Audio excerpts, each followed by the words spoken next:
Yeah. Better days, I pray for better days. Working hard cause I want extra pay. Talk to them seeds, but you must demonstrate. Cause it's your ways that they gon' imitate. Non-violent. Sometimes I wish I would've went to college. Frown proudly.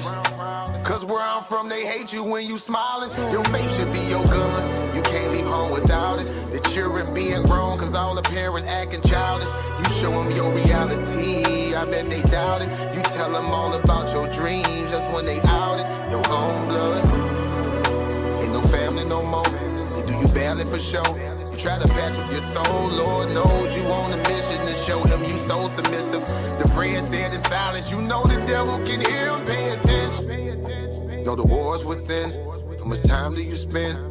Try to balance your zen, then again, losses is lessons. You tell me you trying to win, we know about saving money. You tell me you trying to spend that blood on it. Sweat, tears, you put that love on it. Your best years was just a dumb moment. You tired of going hungry, can't deal with fake making your life lonely. Your lack of faith that left your soul boning. But you gon' work and you gon' strive, do what it takes to survive. What is truth, what is a lie? You know that war's inside. Some get draped into the faith, they don't know what to decide. Wrong choice, meet your demise, keep that between you and I. You realize, some people you gon' let go, you visualize. The things you need to feed your soul is on the rise. They not gon' wanna let you go, but it's alright. It's cool to bury what's gon' grow. Went from wrong to the right and to the dark to the light. It was a hell of a fight. You give it all your might. Gotta hold on tight and you stay strong and precise. You fight the war that's inside, cause it might change your life. From wrong to the right and to the dark from the light. It was a hell of a fight. You give it all your might. You just hold on tight and you stay strong and precise. You fight the war that's inside, cause it might change your life. I ain't the person that I used to be, so what I do today ain't things that you used to see. Stay the same, no, things change usually. Some folk I may know might get reintroduced to me. Yeah, I ain't the person that I used to be, so what I do today ain't things that you used to see. Stay the same, no, things change usually. Some folk I may know might get reintroduced to me.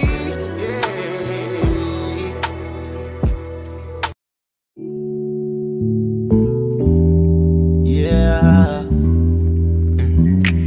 Don't be stressing on the dumb shit, cause God is gonna make a way. Just keep going and keep your faith, so you can win this race. This race called life, yeah, yeah. This race called life. This race called life, yeah, yeah. Race called life.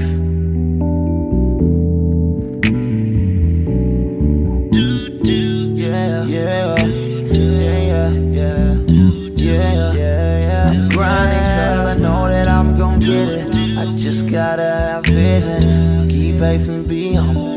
Have some patience with it. I've been A1 since day one, been always on my job. I never been a fake, never had to steal and rob. Cause I do good business, I'm too good with it. And even though I'm on this road, I'm still daddy to my children. You know I do good with them, and don't like being missing. But I hate when my bills are thicker and my pockets get thinner. But I can't stress up on the dumb shit, cause God is gonna make a way.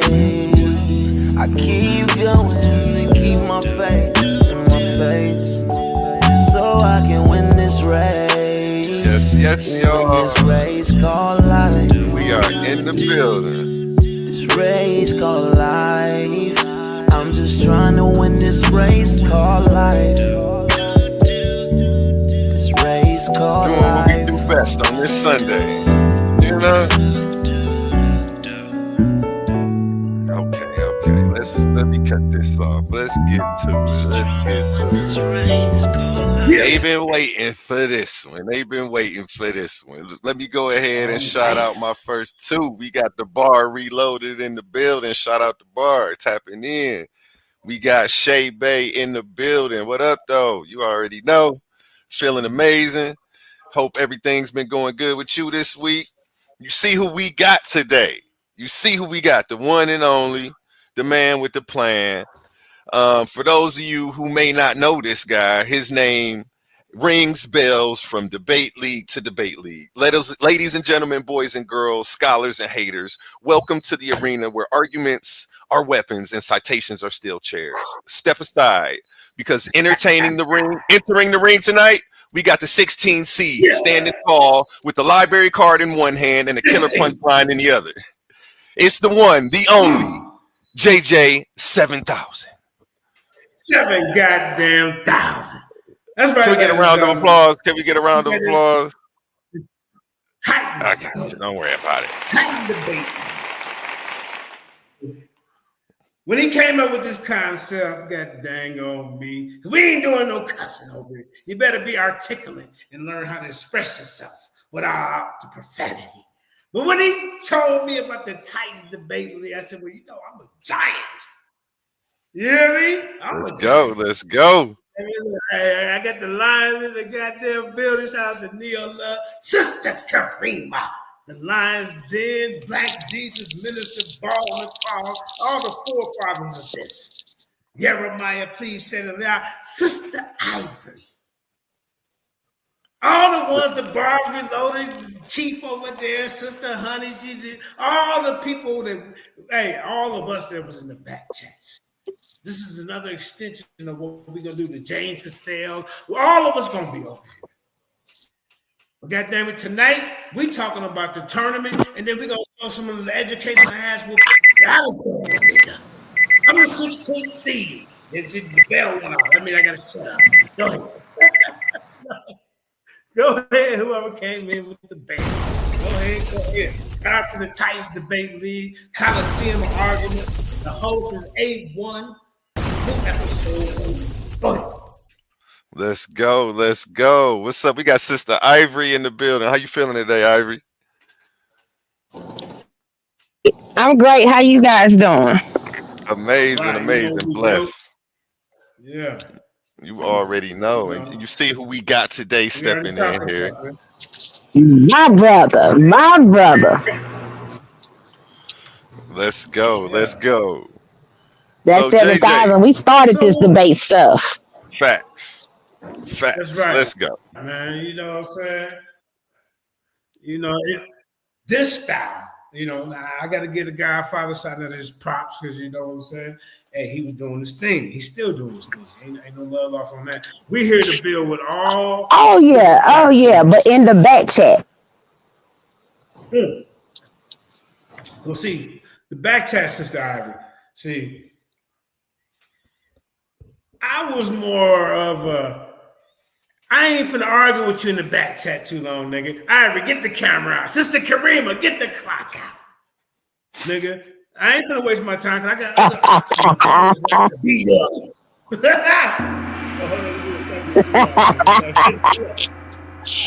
I'm excited about the Titans Debate League. And like you said, hey, things come full circle. You see what I'm saying? And this has been one of my ops for a long time right here. This guy right here. You see? Let's go. You know, he, according to the debate circuit, he's a heavy hitter. I just slapped him around a couple of times. You know, when JJ don't do good, hey, the crew will tell me. Like when I first went over and did my interrogation, inside his interrogation, the Lions Den, they tore my head off. 7,000, what you doing? Damn. The heretic was on my neck. The Hebrews was on my neck. The atheist was on my, because the Lions Den is a collaborate of different people from all walks of life. And that's what the Titans Debate League is going to be about. We don't care about no past beefs. We don't care about your feelings. We don't care if you don't like your mama. When it comes down time, right? When it comes time for these debates, somebody's going to be smelling the roses. Whether you're a victor or you're going to be putting roses on your goddamn grave. With that being, I'm going to turn the mic over to the host. Oh, yeah. Appreciate you, big dog. That right there is the number 16 seed in the tournament. But don't let that number 16 fool you. This man is so witty, he can make a thesaurus tap out. So cunning, he once cited a source before it was even published. Okay? So Jay Snake the Great said, JJ turned 67 the other day. That's right. Hey, Let's go. I'm like a vampire. Hey, you ever seen that interview with a vampire? I'm really 107. I didn't want to tell y'all, but the secret is out. Let's keep going, man. Like I say, man, this is going to be full of energy. We're bringing Black Jesus back. We're bringing all the old school back. We're bringing the new crowd. That's what we doing. You hear me? Ain't gonna be no goddamn secret goddamn judges picking around with voice boxes. None of that. You're gonna be holding the judges more accountable than the goddamn debaters. Hey, shots fired. Facts. You feel me? Drop the bomb on that one. See, so Captain Tazaryach is a heavy hitter in the debate circuit. He's doing pretty good for himself. I see him pretty soon separating himself from ISUPK. I really do, because he got ISUPK, then he's his own brand, and that's what we want to do over here. For any debater to come over here, we want to make you a brand, and we want to promote you. You know, I don't care if I don't win this tournament. And this ain't. I'm starting off at number 16. I told him there's 16 of us. Put me at the bottom. So whoever your number one guy is, and how we gonna do it is like, okay, I'm 16. I'm taking 16. Now we're gonna put 15 of y'all in the hat. So we're gonna start from number 1, 2, 3, and then that's how you break the record. Before you come up with that, oh, Jabbo, he number 1. Whoever this nigga name is, or whoever her name is.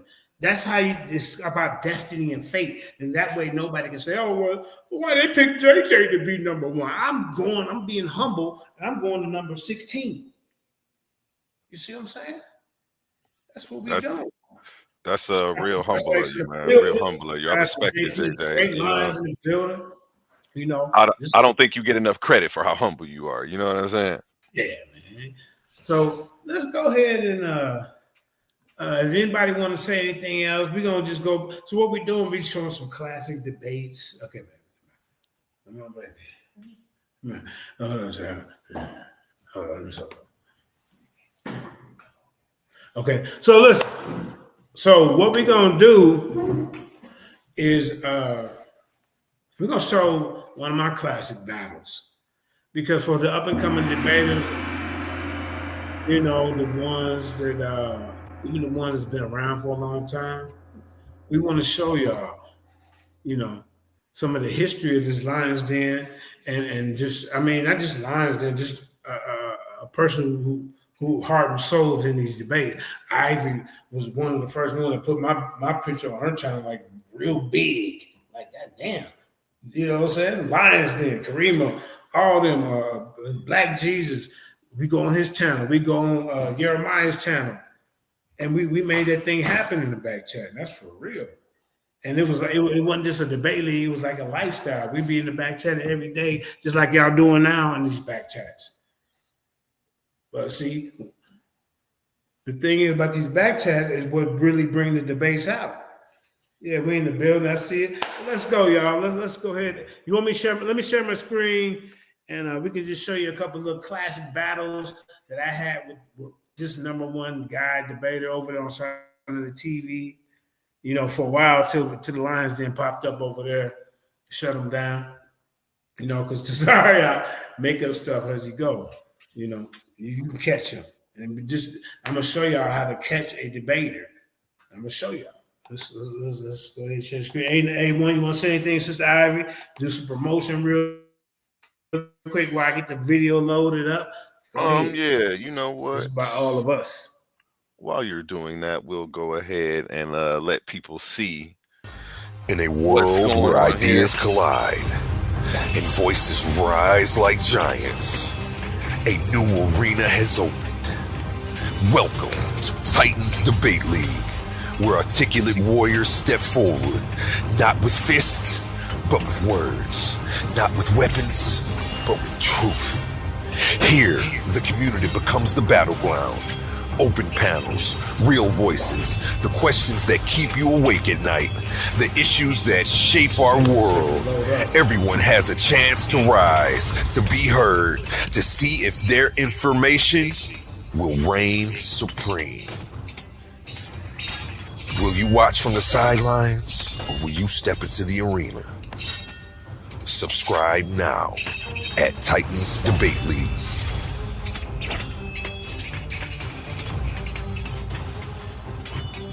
And yeah, you're not gonna want to miss it.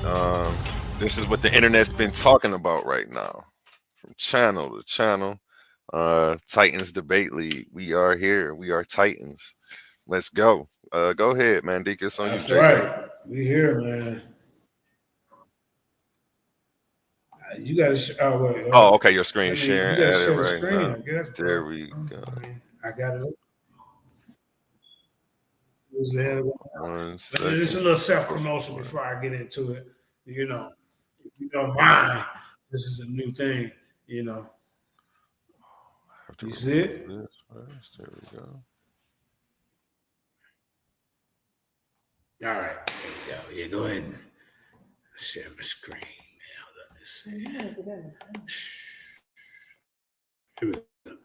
A little shameless self promotion never hurt anybody, right, JJ? Go ahead, do your thing.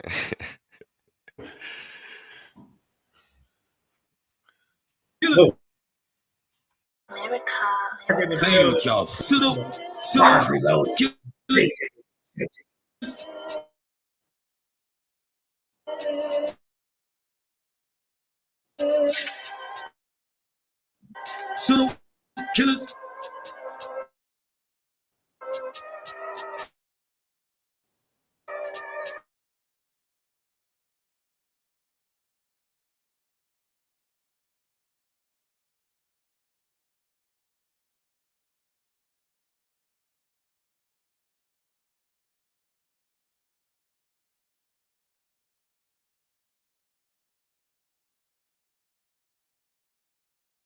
Run them mouth, big chest on platform, begging for some clout. Niggas ain't doing nothing, only scream and shout. It's a first round KO, I'ma knock these niggas out. So them killers.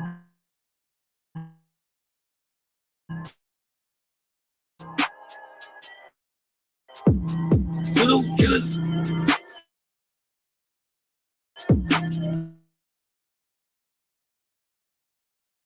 It's skipping, JJ. It's skipping. Ain't no more running, you heard what he said. Search reference scholarship, leave pseudos dead. 7,000 the lion coming out the jungle.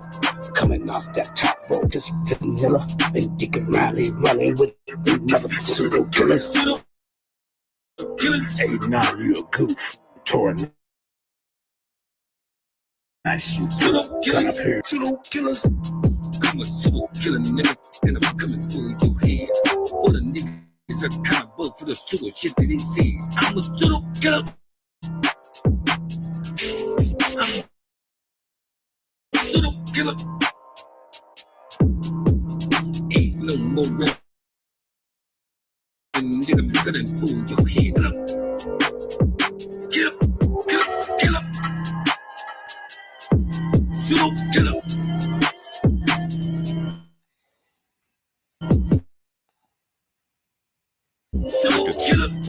You gotta say it in the booth.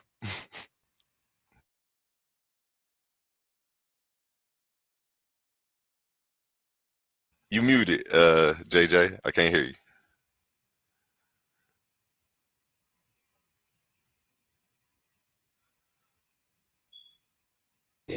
All right, man. Shout out to Sister Honey Clark for putting that video together, man, with the graphics and all that. Catching the little clips of Cedric doing his thing, catching me doing my thing. You know, Cedric, that Cedric song. You know, I'm not a pseudo killer. I'm a pseudo killer. You hear me? So, but he wanted me to collaborate with him. You know, shout out to Marquis, shout out to Shay Bay, the bar is loaded, Lady Chef Scale, Bless 11, all in the building for the debut of this channel. I think this is the first show of the, well, not this channel, but the announcement of the tournament. We're trying to do big things and keep it educational, you know what I'm saying? Keep it non-biased. But yeah, so that I just wanted to show that because it don't get too much airplay, you know. So let's go ahead and stop sharing my screen, and then we're gonna get to the ass whooping I put on Tazaryach, because see, experienced debater. I'm just gonna put it like that. Y'all got to see some of these ass. See, some of you youngers ain't seen some of these ass whooping I put on these guys. Hold on. Let's see. Here we go. Real talk. Is this the one right here? Let's see.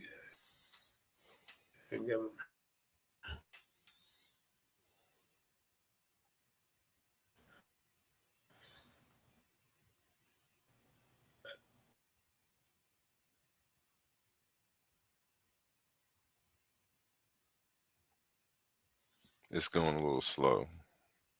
Oh, I got to add it to the stage. There we go. You're freezing, JJ. You want me to play it from my?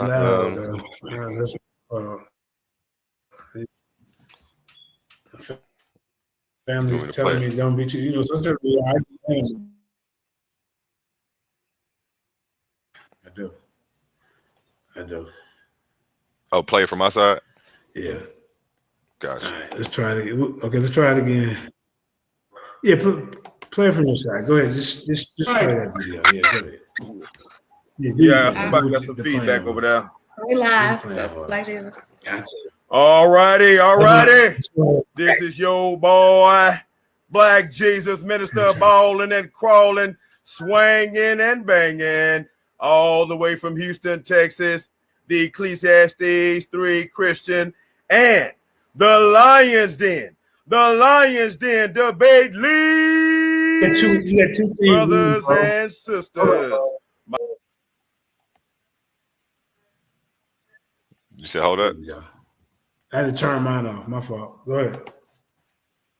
Goodness, with the CEO, JJ700, Jeremiah Judah, the people's champ. My goodness. And yours truly, all the way from the Big Apple, none other than Tazaryach of ISUPK.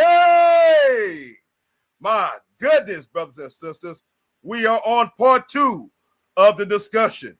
Is the Bible anti-Hamite? Is the Bible anti-Hamite? My goodness. We're going to allow JJ700 to introduce himself. So, JJ, open up your line, brother, unmute your mic, and say something to people. Yahweh Ba'Shem, Yahweh Shabbat. Welcome to the Lions Den. Hey, I don't want to say much. I'm welcoming everybody to come on in, take a few notes. This is part 2. This is discussion. You know, I appreciate Captain Tazaryach coming on, you know, hanging in the den, you know. I just want to be respectful, and let's just get this information going. Peace.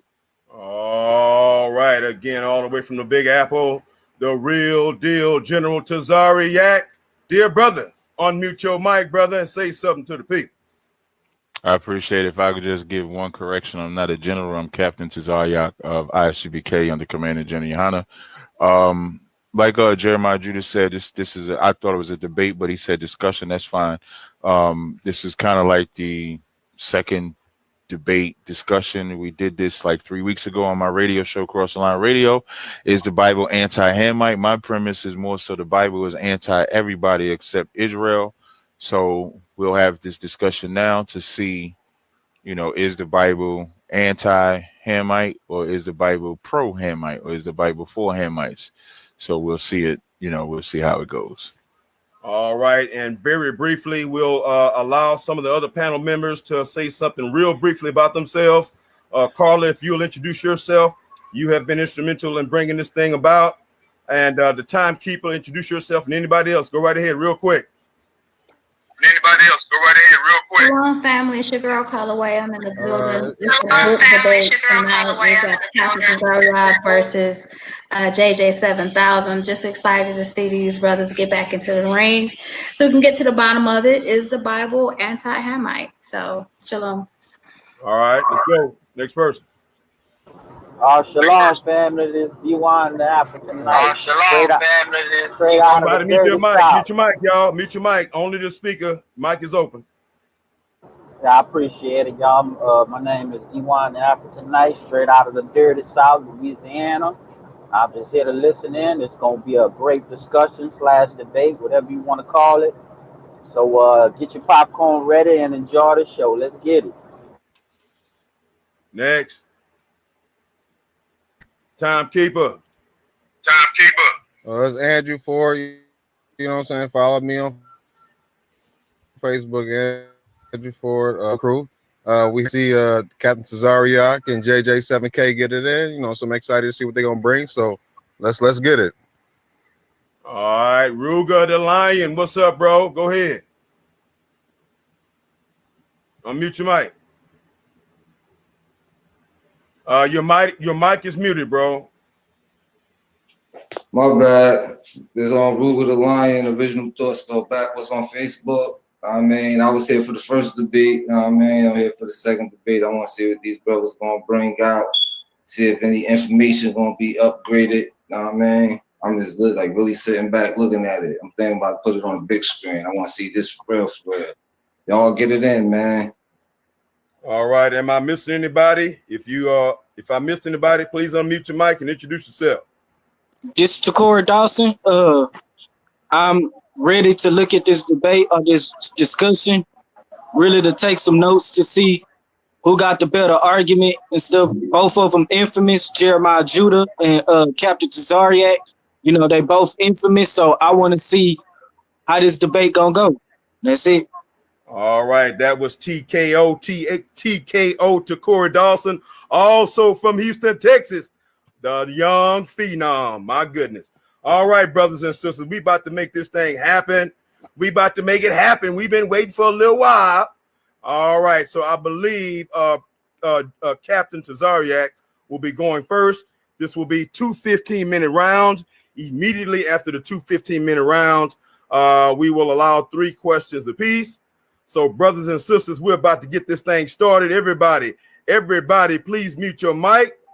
And Captain Tazaryach, the timekeeper will start your time as soon as you say go, bro. All right, I'm good with it. I just want to share my screen first before you go so I could share, because I'll be using my eSword app. So I think y'all should be able to see my eSword, my computer. So any scripture I bring up, I'll just highlight it as I go through it. So I'm ready to go now. If the timekeeper want to start the time. So I'm going to go ahead and start now. I push the time on myself. This debate is called, is the Bible. Somebody got to mute their mic. This debate is called, is the Bible anti-Hamite? My premise is more so not just that the Bible is anti-Hamite, but the Bible is anti-anybody that's not an Israelite, which is very hard to understand when we grew up as slaves for over 500 years. So we can't see a freedom without a white man joining us, an African joining us, or Arab joining us, or something like that. But that's not the intention that the Most High gave when he said who this book was for and who he loved. So this particular debate focuses on Hamites, and some scriptures I may pull may show all nations, not just Hamites, but I think everybody gets the point. So to be pro anything, to be anti something is to be against something. Of course, to be pro is to be pro something. So if we just take a look at Leviticus, the 21st chapter, right? If I start there. So if we go to Leviticus, the 23rd chapter. When we go to Leviticus, the 23rd chapter, and everybody can see my screen, one of the feasts that says in the 14th day of the first month at even is the Lord's Passover. So now to show you how pro-Israel it is, one of our greatest feast days is a day where we celebrate the death of Hamite babies. You know that by if you go to Exodus, the 11th chapter and the 7th verse. And when you go to Exodus 11, matter of fact, I'm sorry, when you go to Exodus 11:5, and it says, and all the firstborn in the land of Egypt shall die, from the firstborn of Pharaoh that sitteth upon his throne, even unto the firstborn of the maidservant that is behind the mill, and all the firstborn of the beasts. Verse 7, but against any of the children of Israel shall not a dog move his tongue. Meaning our firstborn babies, our firstborn cattle, our firstborn everything would live, even though we're watching these Hamite children die. So now imagine you going to a Hamite and you telling them, yeah, we celebrate the Passover, and they ask you what the Passover is about, and they found out it's the death of their children or their ancestors. They would know right there that the God can't love them because the God of the Bible killed them. specifically for another nation, which is us. And we celebrate that. That's first example. Another example is Deuteronomy, the 7th chapter. And Deuteronomy, so as we come out of Egypt and we come into the nation of Israel, when you read Deuteronomy 7:1, it says, when the Lord thy God shall bring thee into the land whither thou goest to possess it, and cast out many nations before thee. So now, as we're going into this land of Canaan to take it, the Lord is destroying the nations that were there before us. These are African nations. So the same people that you telling them God loves everybody, you got to tell them the history where their people got killed. Their people got destroyed so that we can take what belonged to them. If they had any pride in their ancestors, they wouldn't want to join me. They would want to fight me because I'm the reason their ancestors don't have that land. Deuteronomy 7:1, the nations are Girgashites, Amorites, Canaanites, Perizzites, Hittites, Jebusites. And it says, and when the Lord thy God shall deliver them before thee, thou shalt smite them, meaning thou shalt kill them, thou shalt utterly destroy them, and make no covenant with them. So how are you going to say the Bible is pro-Hamite when our God said we can't make no covenant with them? We got to be separate. And it goes on. Neither shalt thou make marriages with them. Why is it saying don't make marriages with them? So now you're going to tell a Hamite that God loves them and the Bible is for them, but I can't marry a Hamite woman. My daughter can't marry a Hamite man.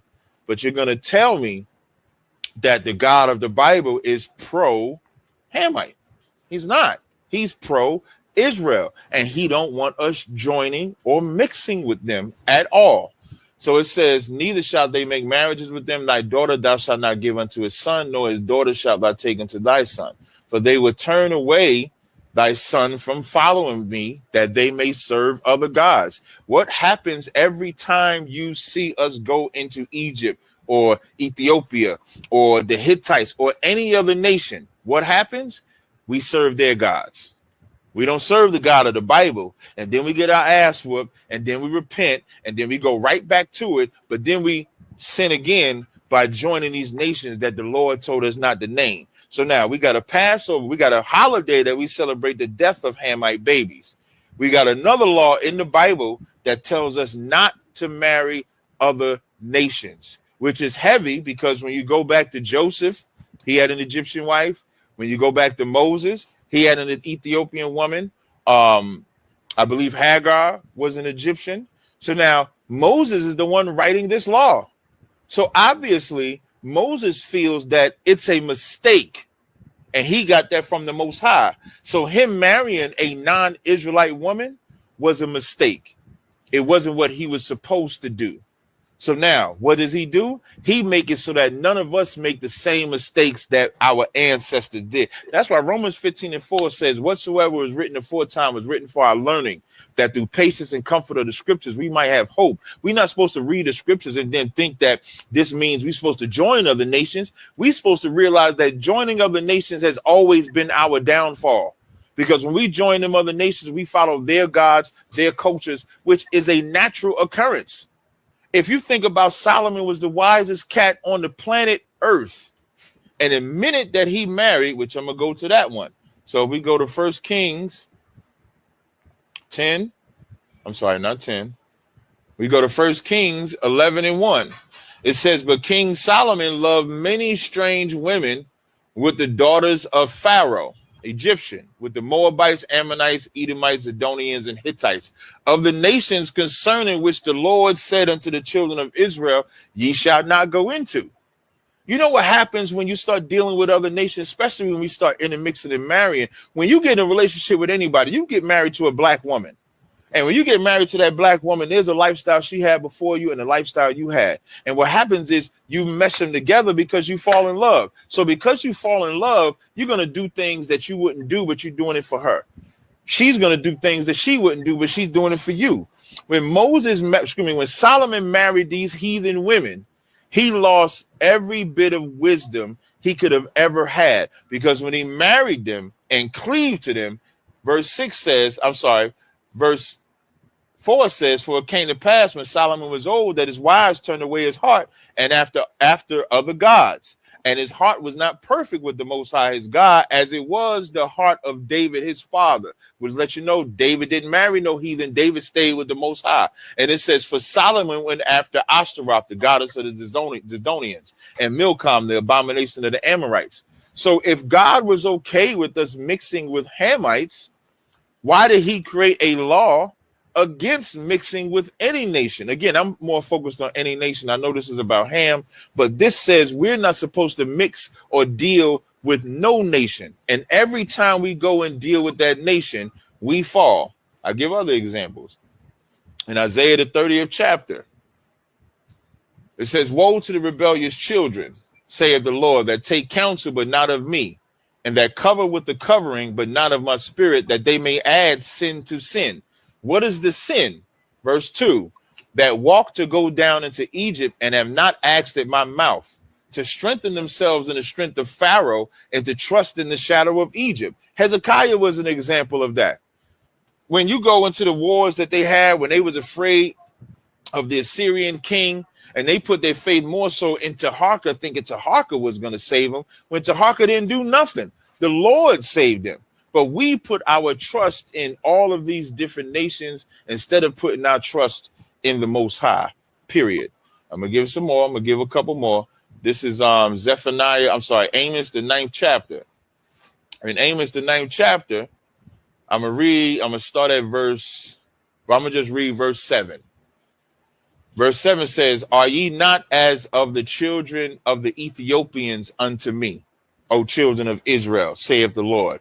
Have not I brought thee up Israel out of the land of Egypt?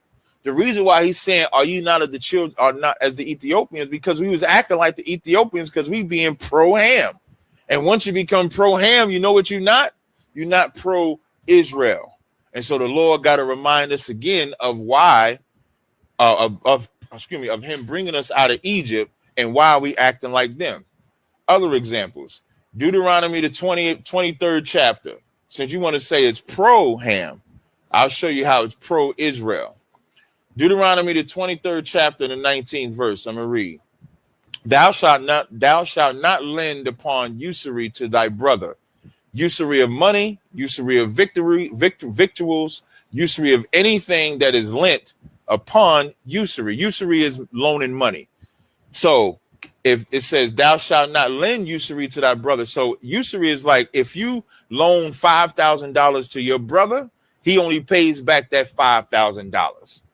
If you loan $5,000 to a Hamite, I can make him pay me back $8,000. And I'm going to read the scripture. Verse 20, unto a stranger thou mayest lend upon usury, but unto thy brother thou shalt not lend upon usury. So now imagine going to that same Hamite. So imagine you got a Hamite next to you and an Israelite next to you. You loan them both $5,000. You tell a Hamite, God said I could charge you interest, but I'm going to be right with my brother. That Hamite is not going to believe that that God is pro-Ham. He's going to know that that God is pro-Israel. Another scripture in, give me 1 second, Deuteronomy 14 chapter. And I'm showing this in the law. You can't get around the law. You can show your emotions or whatever else you feel you want to show, but you cannot get around the law of the Bible. Deuteronomy 14 and 21.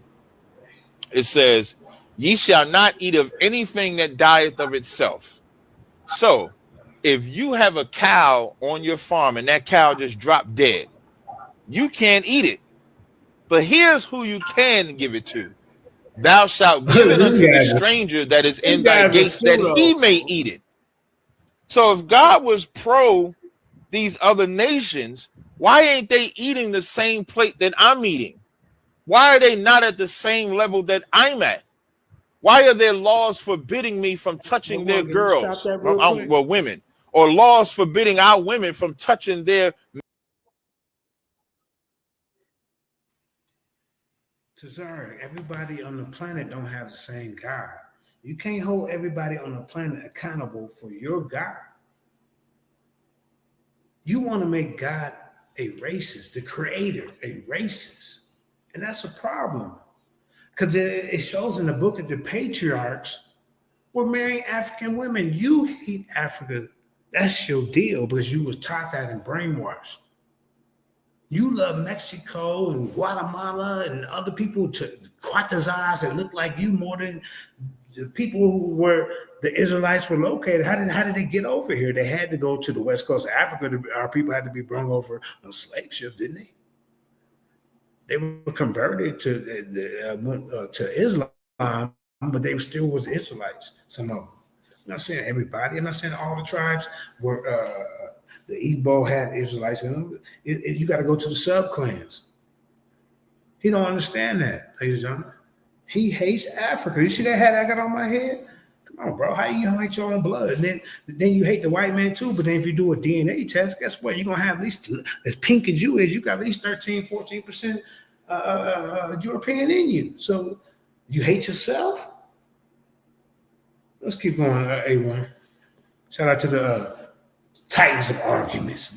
See, these are titan debates that I've been in. We trying to create more titans. Let's go.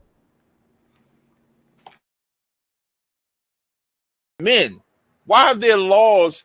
Why is there feast days celebrating the death of their babies? Can you imagine? I was gonna say, can you imagine? But if the white man had a holiday celebrating slavery, you know the sad part? Black people would find a reason to celebrate it, because we find a reason to celebrate Thanksgiving every day because we don't know what honor and dignity is.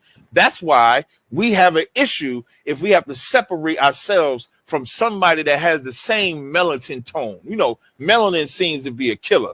So because Africans got melanin, you think they're your brothers. Well, the Arabs got melanin too. They ain't our brother. The East Indians got melanin too. They not our brother. Deuteronomy 7:6 says, "For thou art an holy people unto the Lord thy God." The Lord thy God the Lord thy God have chosen thee to be a special people unto himself above all people that are on the face of the planet. That is not equal. You're not going to tell a Hamite that this God is pro. Just remember, the question ain't whether we want to make the Bible pro-Hamite. The question is, did God make Bible? You got to, like the Most High said, my ways are not your ways, my thoughts are not your thoughts. You cannot put your opinion on what the Lord laid down.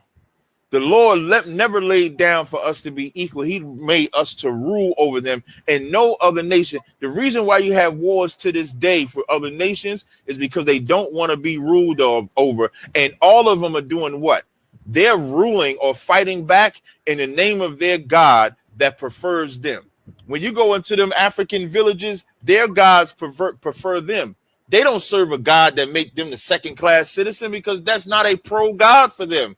They find a God that fits them. The Arabs find a God that fit them. Christianity would not create a nigger God at all. They would not create a nigger God. So what did they create? A white God. Because they would not read that Bible, hear how Christ got woolly hair, dark skin, how the Jews are black, the Israelites are black, and then serve that. So what did they create? A white Jesus, a so-called Jew. That's what they created to further seduce you into thinking that God is all love. Well, if God is all love and is for everybody, why did he say we're above? Why are there laws preventing us from dealing with other nations? I yield the rest of my time. All righty, Dan. Appreciate that. Appreciate that. Well, JJ700, Brother Tazaryach said that not only is the Bible an anti-Hamite book, but the Bible is exclusively a pro-Israelite book. Not only an anti-Hamite book, but an exclusive pro-Israelite book. And said that Israel, time and time again, each time that they fell in love or fell in allegiance with Hamite nations, they fell out of love with their God and fell into destruction and slavery, dear brother. So we're going to hear from JJ700 in his first round. This is the Lion Debate League. Somebody please mute your mic. That might be please. me. Hold on. All right. No problem.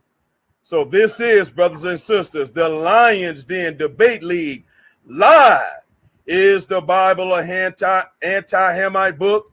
JJ, Jeremiah, Judah 7000 versus Tazaryach. All right, brother JJ, unmute your mic, bro, and do your thing. Yeah. All right. How about Shim Yahweh Shah Badakatah? Hey, can you get my PowerPoint up, sis? Go to slide 2, please. Okay, hold on. I just want to let y'all know Andrew said he can't continue to keep time, so can someone else volunteer? I'm doing it. Go ahead. Okay, All right, cool. okay. All right, and I'm getting ready to bring his screen up now.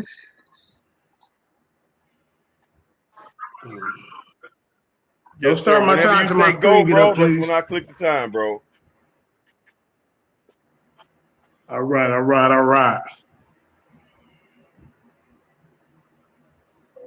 Y'all be sure to go to the Lions Den Debate League on Facebook. Lions Den Debate League on Facebook. Join the group, brothers and sisters, and check out this show, the live link, and be sure to share it on your social media platforms. Be sure to send it out to your friends, your families, and your associates. This is live, brothers and sisters. This is live. All right. Let's go. Yeah, let's get it in. Now, see, my whole premise is that the Bible is not an anti-Hamite book. It's an anti-wickedness book, meaning the Most High don't care what nation you from. If you wicked, you're getting cut. You hear me? That's what's going on today. Well, what I want to do, can somebody mute their mic, please? Mute their mic except me. What? Yeah. What I want to do, sis, can you go to slide 3, please? Slide 3, please. All right. Now, this is God's covenant with the non-Jews. See, before the nation of Israel, God made a covenant with the following non-Jews. Adam, before the fall, was an Edenic covenant. Adam, after the fall, was an Adamic covenant. Noah and his sons is a Noahic covenant. If the case of the Edenic and Adamic covenants, God does not state that he is making a covenant, but characteristics of a covenant are present. God commands man to do certain things, and God will do certain things. And Jeremiah makes an indirect reference to the Edenic covenant as he calls creation a covenant in Jeremiah 33:20-6. And God blessed Noah and his sons. That means Ham, Shem, and Japheth. And his sons, and said to them, be fruitful and multiply and fill the earth. You see what I'm saying? God blessed Noah and his sons and commands them to procreate. And this command is exactly the same found in the Edenic covenant. Go to slide 2, please. All right. So Ham, the youngest son of Noah, probably born about 96 years before the flood, and one of 8 persons who lived through the flood, he became the progenitor of the dark races, not the Negroes, the Egyptians, the Ethiopians, the Libyans, and the Canaanites. Make sure you remember these different groups of people. All right. Now in Isaiah 19:25, whom the Lord of hosts shall bless, saying, blessed be Egypt, my people. That's very important. Blessed be Egypt, my people, and Assyria, the works of my hands, and Israel, my inheritance. Woo! And check this out. All these countries shall be converted to the Lord concerning Egypt. It is said in Isaiah 18:7 that it should bring gifts to the Lord at Jerusalem. Here it is. It is predicted in Isaiah 19, verse 19, that there shall be an altar to the Lord in Egypt itself, and that with the Assyrians should become the people of God with the Israelites. This remains partly to be fulfilled. These countries should be all, and perhaps at no very distant time, from this converted to the faith of our Lord Yahweh Shai HaMashiach. All right, hold up. Let's see. Let's go to Isaiah 18:7. At this time, a gift of homage will be brought to the Lord of hosts from the people tall and smooth, even from a people feared far and wide, a powerful and oppressive nation, whose land the rivers divide, to the place of the name of the Lord of hosts, even Mount Zion. The Egyptians were in alliance. Check this out. The Egyptians, if this was such an anti-Hamite book, the Egyptians were in alliance with the kingdom of Judah and were fellow sufferers with the Jews under the invasion of the common enemy, Sennacherib, and so were very nearly interested in a great and miraculous deliverance of that kingdom by the destruction of the Assyrian army. Upon which wonderful event it is said in 2 Chronicles 32 and 23. Okay, now in Isaiah 18 and 7, it says to place the name, to place of a name. The place where Yahweh is worshipped there is in Jerusalem, where we have no means of knowing which certainly when or how this prophecy was fulfilled, that the Jews and their religion spread into Upper Egypt, and that the children's religion was afterward established there. There can be no doubt the Jews were scattered into nearly every nation, and probably many people became proselytes. You hear that? A stranger, a proselyte is a stranger, a newcomer, the name given by the Jews to foreigners who adopted the Jew religion. Hey, one, stop that right there. In the foreign country, which has been spoken of elsewhere, enabled them to make See, so you can see here, ladies and gentlemen, this right here, when I bring out the proselyte, it kills his whole entire doctrine. Even the what they call them, the ones that left with Moses, according to the book, right? The strangers that left with him, all of them wasn't Israelites. So how can the creator of this book hate people who are Africans? He picked a special, he picked a group of people to spread his word, but they messed up. So then he went to the Gentiles. That kills your argument. But they want to make this Yahweh an exclusive God and only for those. They can't even prove they're Israelites. They themselves are converts, these ISUBKs, these Israelites United in Christ, these GMSs. Some of these brothers can prove that their family was in Spain and Portugal, like JT, Yasha. Some of us can trace, your family ties back to Africa and Mali. You see? But if you close yourself out from the door of no return, and you're out here preaching that you're a Hebrew Israelite and it's only for you, you already done chopped one of your damn legs off. Let's keep it going, family. Thank you. Converts to their faith. The converts who were there attracted, joined with very varying strictness in the worship of Jews. So many went with Israelites to worship in Jerusalem. See Acts 2:10. Abyssinia, which is really Ethiopia, right? Are converted to Judaism several centuries before the Christian era. All right, let's go to my next slide. Go to slide 6. And the angel of the Lord spoke to Philip. Now this is the eunuch, right? This is a eunuch, an Ethiopian eunuch, right? And the angel of the Lord spoke to Philip, said, "Get up and go south to the road that goes down to Jerusalem, to Gaza." This is a desert road. So in 27 says, so he went up there, and there was an Ethiopian man, a eunuch, and a high official of Candace, queen of the Ethiopians, who was in charge of the entire treasury. He had come to worship in Jerusalem. This is an Ethiopian coming to worship in Jerusalem, and he was sitting in his chair on his way home, reading the prophet Isaiah aloud. And that's in Acts 8:28 and 26. The eunuch was reading from Isaiah 53, and these verses specifically were the prophecy about the death and resurrection of Christ. When Philip asked the official if he understood what he was reading, the eunuch said he did not. Even better, he asked Philip to explain. This allowed Philip to share the good news of the gospel message. We don't know exactly what happened next, but we do know that the eunuch had a conversion experience. He accepted the truth of the gospel and became a disciple of Christ. You hear that? A disciple of Christ. This is one of the Hamite kids that he's talking about that the Most High is against.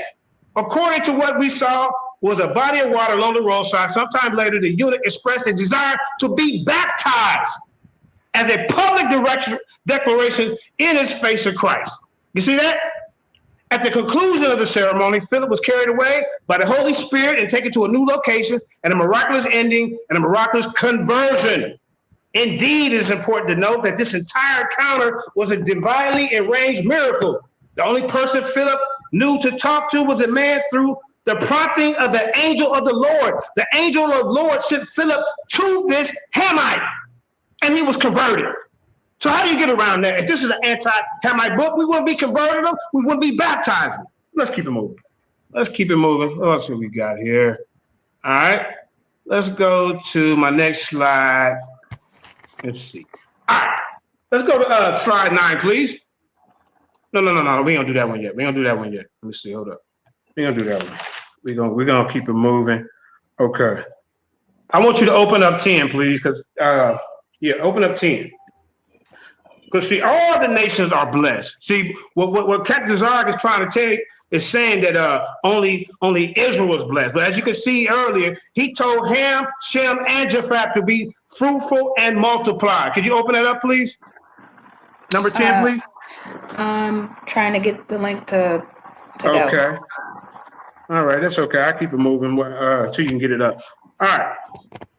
So there's plenty of examples in the Bible where a lot of our patriarchs have married Ethiopian, Egyptian women. We got plenty. We got examples of Solomon having an allegiance, an alliance with the Phoenicians, with the Canaanites, with the Libyans. It's called the Solomon Triple Alliance. You know what I'm saying? We got Abraham, who saved a Hamite. I can get into that while she's opening up. Abraham, particularly, it says in Genesis 20:1, and Abraham journeyed from toward the south country and dwelt between Kadesh and Shur and Sabbath in Gerar. And Abraham said to Sarah, his wife, "She is my sister." And Amalek, king of Gur, sent and took Sarah. But God came to Amalek in a dream by night and said to him, "Behold, thou art but a dead man for the woman which thou hast taken, for she is a man's wife." But Amalek had not come near her and said, "Lord, wilt thou slay a righteous nation?" See, Tazaryach wants to paint a picture that all the Hamite nations were unrighteous. This is a righteous nation. See, let's start right there. Let's go to this. In Genesis 24, will thou slay a righteous nation? He probably referred to the late destruction of Sodom and the cities of the plain, which no doubt must have caused great concentration, if not also some degree of reparation in the neighborhood, as Amalek's plea was not rejected. I thought you said this was a Hamite book, but his plea was accepted by the Most High not to do anything to him. His plea was not rejected by the Lord. There is a reason to hope that both he and his subjects were not only free from the abominations of Sodom and from the reigning idolatries of Canaan, but that there was a fear of the Lord God. You see? And that means to tell you that some remains of the true religion were found among these men.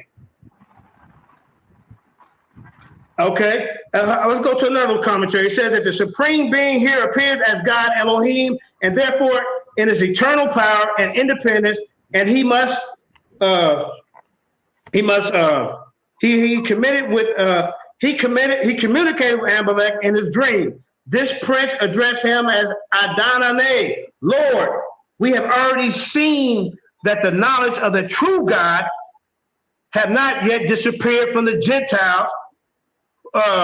The Gentile world who were under the Noahic covenant. Now let's skip to Genesis 20:17-18, the King James version. Abraham prayed for this Hamite. You hear me? Abraham prayed unto God, and God healed Abimelech and his wife and his maidservants, and they bare children. See, if he was in such an anti-Hamite thing, he wouldn't have prayed for them. He wouldn't have given them the opportunity to bear children, or even bless them. For the Lord had fast closed up all the wounds of the house of Abimelech because of Sarah, Abraham's wife. So Abraham prayed unto God, and God healed Abimelech and his wife and his maidservant, and they bare children. Abraham prayed in two respects the wonderful favor of God towards Abraham was apparent. First, with outstretched hands, he avenged the injury done to him, and secondly, that through Abraham's prayer, he became pacified towards the house of Abimelech. Pacified, meaning, look, he cared for this other nation. All right, how about this? Gentiles and the divine covenants. Before the nation, I read that part. Okay, hold up. This is what I want to do right here. I want to debunk the curse of Ham.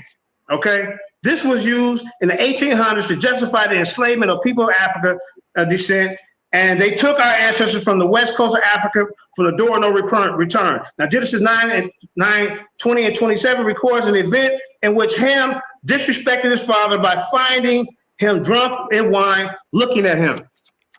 Okay, when we examine the accounts of this book of Exodus, we find that 19 statements about the Pharaoh's hardening heart. These 19 statements can be divided into three groups. Group one consists of 11 statements that say God hardened Pharaoh's heart. The first of these 11 statements in Exodus 4:21. Group two consists of 3 statements that say Pharaoh himself hardened his heart. The first of these 3 statements in Exodus is in Exodus 8:15.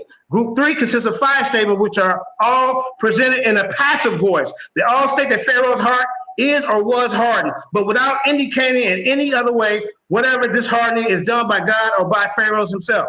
These 5 statements can theoretically apply to either the first 2 groups, the first of these 5 statements in Exodus 7:14. So now we have all 19 statements divided in 3 distinct groups. But it gets more complicated than this because of our context of translators repeatedly translating 3 different Hebrew words as hardened, and furthermore, there are some very significant mistranslations involved in those 3 words, meaning the hardening of the heart is a mistranslation. Okay, this is what I'm gonna tell you. So, because they want to say that, the Most High hardened Pharaoh's heart. That's not true, because these words are not synonymous. Let's look at the actual meaning of all 3 words in the 19 verses. 1 minute. Okay.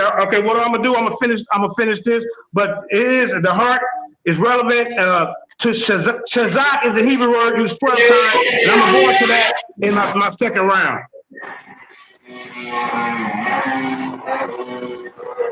You still got 40 seconds, bro. I need to mute your mic.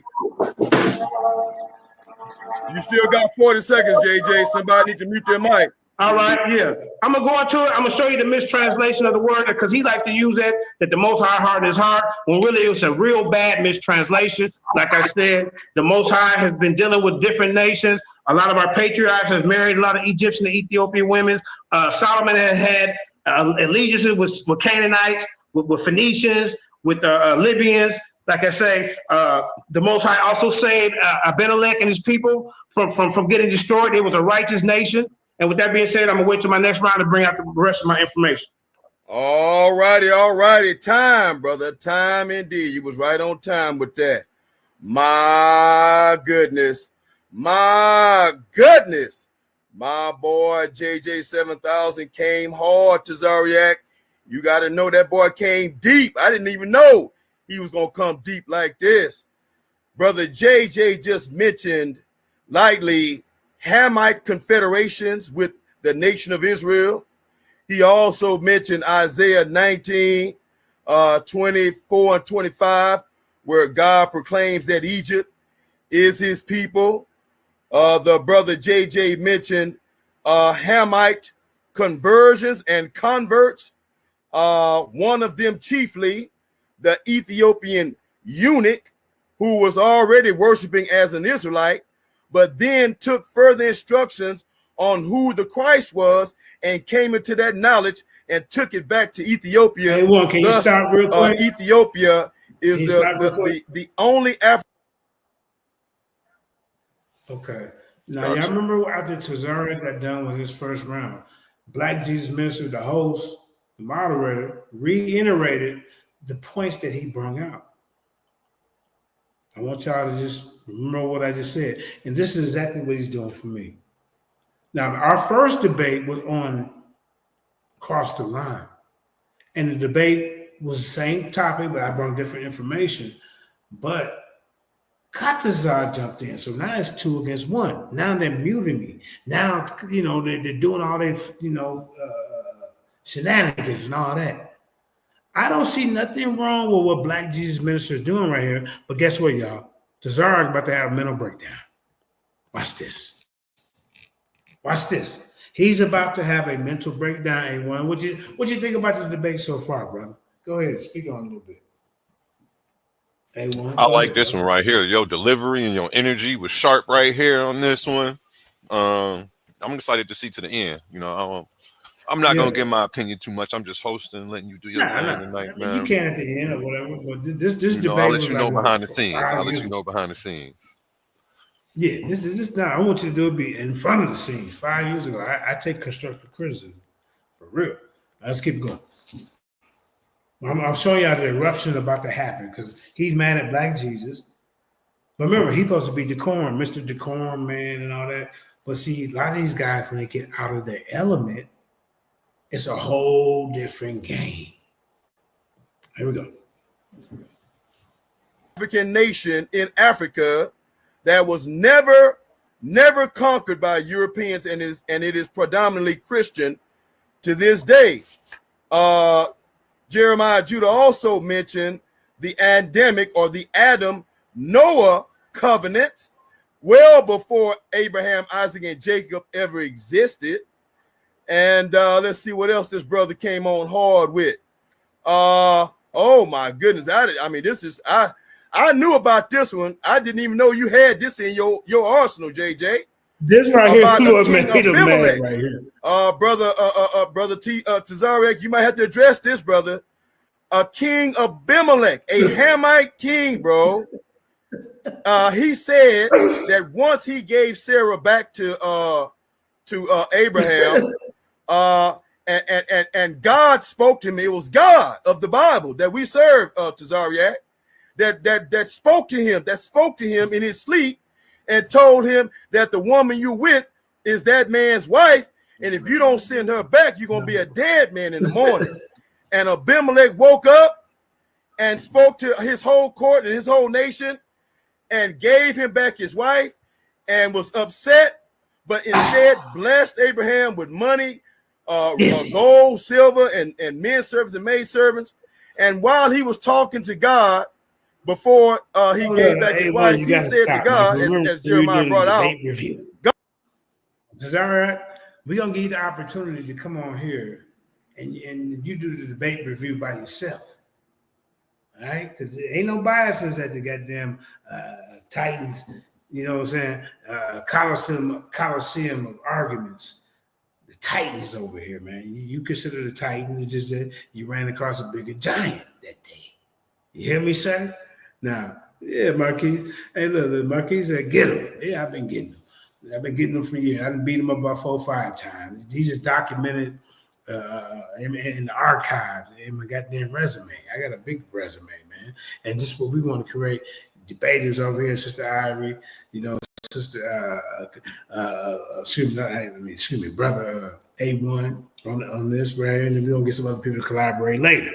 But what I'm saying, this is what we do. We have to break the information down. We have to slow it down and show the young man his flaws. You see how he's looking on the camera, y'all? He defeated. Look at him. Hey, well, how you looking right there, man? Funny, JJ. Hey, look how you looking. You are hilarious, man. That's just the freeze frame caught him biting his lip. Don't. Come on, man. Where are they? How about your eyes? He looks like he's reading your source right there. That's probably what he was doing. I don't know what he done. He done. You gonna be okay? We'll give him that excuse. Nigga. All right, let's keep it going. He ain't reading shit. Thinking about twinkle toes. Just shout out to Tazaryach, man. If you catch this, shout out to my punching bag. The legend, the great. All right, let's go. The God that we serve in the Bible, the God of Abraham, Isaac, and Jacob. He said, God, will you destroy a righteous nation? Tazaryach. Abimelech said to God of the Bible, the God of Abraham, Isaac, and Jacob, will you destroy a righteous nation? And God spoke to him and said that he would not do it. I think Black Jesus did. Hold up. Black Jesus did go over the top a little bit, but this is for the victims that been on cross the line. And when y'all jump them, nigga, now you can't handle it. You calling Tazaryach right now. Let's go. He calling Tazaryach. Acknowledging the integrity of Abimelech and had Abraham to bless him, brother Tazaryach. So again, my goodness, my boy came deep. So let's see if Tazaryach can dig down even deeper. Can he dig down deeper to counter these powerful claims by JJ700 right here on the Lions Den Debate League? The Lions Den Debate League on Facebook. Go there, brothers and sisters, and join the Lions Den Debate League. And also, you will see tonight's link. The live link of tonight's debate, share it on your social media platforms, send it to all your friends and associates, because this thing is getting heavy. My goodness. Now we're going to open it up to Captain Tazaryach. Open up your line, dear brother, and let's go. What's this? 5, 4, 3. This must be one of them whack-ass tag teams y'all got going on.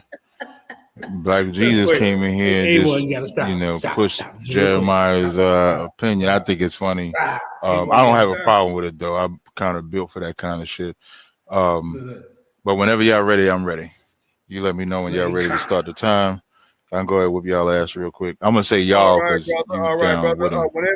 most moderators don't speak in the fashion that you speak, and they just moderate. You should just moderate, Black Jesus. You know this ain't your debate. I did get a little you can have another debate, but if you do know, you got wait. I think true, carried away is an understatement. I agree with you, brother. Now, trust me, bro. I did hype yours up a little bit earlier because you went first. No. Nah, you didn't hype mine up at all. You didn't tell Jeremiah Judy he had to respond to nothing I said. I gotta pause that, man.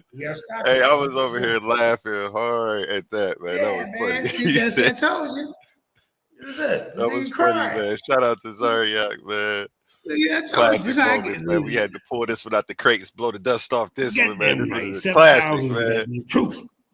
Classic. I'm in the Titan tournament. I'm the 16th seed. You hear me, y'all? I don't want to be number 1 seed. I'm the 16th seed. I'm at the bottom of the barrel. So whoever number 1, you're going to see me first. You're going to see me first. That's right. But you telling me I got to respond. That's what you telling me. Like you outrank me or some shit like that. But you did not say that to Jeremiah Judah. Now, if you're going to moderate, shut the fuck up and moderate. But don't sit here and sway the audience. Let Jeremiah Judah have his presentation. Let me have mine. And then let the people judge without your influence. You talking too much. Shut your mouth. Brother, now, right now, you shut your goddamn mouth because I'm going to start. Excuse me, bro. I don't have to. This is my debate. I'm the one debating. Brother. No, you're not a moderator. You're a dick rider. You're not a moderator. Brother, excuse me, bro. You gotta stop. Excuse me, bro. You're not. I'm not going to ask somebody to mute. Told you. You gotta stop. See, A1, you ain't seen these type of mental ass whoopers that I put on these guys. See, this is a Titan debate league over here. You know what I'm saying? Coliseum arguments. And I that day when he came on my turf. Now remember, ladies and gentlemen, I went on his turf first, so I had to deal with him and Tazaryach. I didn't cry. I said, okay, but now you gotta grace your presence over here. Now he's out of his element. See, Sonnet ain't holding his hand, and Tazaryach and General Yahama, whatever his name is. See, I'm not. I didn't whoop 5 ISUP guys up. I'm a general. Let's go. So, Mike, you a whole bro. Yeah. Bro. I don't have to mute. I'm the one debating. On here and moderate. I didn't want to moderate this thing in the first place, bro. No, okay, then you can leave. Somebody else can moderate. Here, ain't that big deal? Bro. Listen, but this is my debate, not yours. This is Jeremiah Judah's debate, not yours. Shut up, bro. Brother, no, bro. Not because you told me to shut up, bro. There you go. I'm doing this for Jeremiah. It's because I told you to. Okay? If I wouldn't have told you to shut your mouth, you'd have keep talking. Okay, so you're shutting your mouth because Captain Tazaryach of ISUBK told you to shut your mouth. Now shut your mouth. Talking now, don't. Okay, A1, you got to start one more time. I'm gonna let it play after this. You got to stop. Hey, shout out Cap for that, man. That was Cap said no man. business, man. Cap said, he said, hey, man, we got Are to you keep this serious? fair, man. There's no way I could have came with this. I need the same amount of enthusiasm you gave JJ, bro. You know, I feel it. But no, but hold up, man. Why is he crying? You know, you're on like when you cross the line. Anybody that go over there know that you're not gonna have home court advantage or none of this type of stuff. You're not gonna have that. Okay, so why are you crying? Because Black Jesus Minister was pointing out on my points of information. Now he did one. Oh my God, that was a little extra, but that's payback for how y'all treat people when they cross the line. You got this white boy, Kakaza, over there saying nigga more than any black man. Okay? And trying to pass him off as a Hispanic. That he's a white boy. We all know it. Let's keep going. No, shut your mouth. You shut it for me, bro. You gonna shut it for me? Now, if I tell somebody to kick you off the show or mute your mic, you the one that's gonna go, bro. I'm the moderator. Okay. Now, brother, I just told you, bro, that I apologize. That yes, I did go long talking about all the things that this brother brought up, bro. But I did hype you up too. I hyped up what you said, and I wasn't as long as I was about Jeremiah Judah, bro. And I apologize to you again, Tazaryach, but you don't run nothing over here, bro. Okay? Love you, brother. Now, open up this brother mic. Your time starts when you speak, bro. All right, Captain, I'm going to unmute you, brother, so we can get back to the debate, okay? I appreciate it, sis. Y'all let me know. I'm ready to go whenever y'all ready to rock. Whenever you say go, bro. Okay, no sweat. So as I said, you got, Jeremiah Judah got his pom-pom, and that's no disrespect to Jeremiah Judah. I don't know if he asked Black Jesus to do that shit, but everybody know Black Jesus' nature. So now there's a few things. First, I always like to point out when I do debates, nobody ever answers the scriptures that I gave. Jeremiah Judah mentioned Solomon. He mentioned our patriarchs marrying other nations, which if anybody listened to the first round, I said the same thing. But what he won't tell you is that Moses learned from that mistake. That's why I read the law that we cannot marry someone from another nation. He didn't address that we can't lend with interest to our people, but we can to other nations. He didn't mention that we can an animal that died of itself, we can give to other nations, but not to an Israelite. Didn't mention that, but he did everything in feelings. For example, he brought up the king in 2 Kings and in Isaiah, but what he won't tell you is that in 2 Kings and in Isaiah, so when you go to Isaiah 36 and 7, hold up, if I could, just 1 second, I just want to stop the time just to share my screen. I didn't do that in the beginning, so if I could, it'd take about 30 seconds. I just don't want that taken away. I just want the people to see the scriptures as I come in, so I'm sharing my screen now. They should be able to see it. So if you read Isaiah 36 and 7 and 2 Kings 18 and 21, which I have right here, when Hezekiah went to go to the Ethiopian king, the Pharaoh Taharka, this is what the scriptures say. Isaiah 36 and 6 says, lo, thou trust in the staff of the broken reed on Egypt, whereof if a man lean, it will go into his hand and pierce it. So is Pharaoh, king of Egypt, to all that trust in him. So trusting in Egypt did what? It did nothing at all. 2 Kings 18 and 21 says the same thing. Now behold, thou trustest upon the staff of this bruised reed, even upon Egypt, of which a man leaned. Now, but when you read verse 7 in Isaiah 36 and 7, but if thou say unto me, we trust in the Most High our God, it is not he whose high places and whose altars Hezekiah have taken away. That's why I said the Lord is against us going down to Egypt. I read the scriptures in Isaiah 30. I read them. So he has to show in the law where it benefits a non-Israelite being one of us. So he went to Isaiah 19. I'm used to that. Isaiah 19. Isaiah 19 is that's where all the Hamite lovers go to. Black Jesus blowing his rod, he running there and all that. So Isaiah 19 and 23 rather says, in that day there shall be a highway out of Egypt to Assyria, and the Assyrians shall come to Egypt, and the Egyptians to the Assyrians, and the Egyptians shall serve with the Assyrians. And people look at, excuse me, verse 25, whom the Lord of hosts shall bless, saying, blessed be Egypt, my people, and Syria, the work of my hands, and Israel, mine inheritance. And everybody look at that like the Egyptians going to get saved and the Assyrians going to get saved. And they not. Why is it even saying, blessed Egypt, my people, and Assyria, the work of my hands? Precept. And Isaiah, and you know I got it. And Isaiah 27 and 12, I'm highlighting these right here. And Isaiah 27 and 13, and it shall come to pass in that day that the great trumpet shall be blown, and they shall come which were ready to perish in the land of Assyria. Those is Israelites. And the outcasts in the land of Egypt. That's why I said Egypt, my people, because the outcasts, meaning Israelites, were going to be in Egypt. And ye shall worship the Lord in the holy mount. Very easy. It's not that hard to break this down. So now we go to Acts, the 8th chapter, because he brought up the Ethiopian. What he won't say, the scriptures don't call him an Ethiopian. The scriptures say, when you go to Acts 8 and 27, it says, he arose and went, and behold, a man of Ethiopian. Being of Ethiopia and being an Ethiopian you gotta are stop two right different there. things. A man of Ethiopia. We No, you live gotta in stop. It America don't right even now. make You got sense. Chinese people living in Africa right now, and they're still Chinese. Yeah, he said a man of Ethiopian. No, you're not gonna play word games with it. It didn't say a man of Ethiopia. And then back then, what man of Ethiopia is Ethiopian? Don't you see their bloodline? Don't you see they all have the same phenotype? What are you? I mean, a lot of them. So what was an Israelite now? It was an Israelite, y'all. An Ethiopian Israelite at the time, I guess. But he didn't know about the book. So your excuse is null and void, sir. I beat the shit out of you. Wait till my next round. Wait, you already got beat up in the first round. You start crying. Let's keep going, family.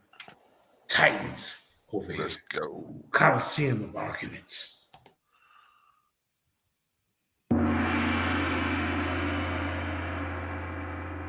Seven, it says he arose and went, and behold, a man of Ethiopian.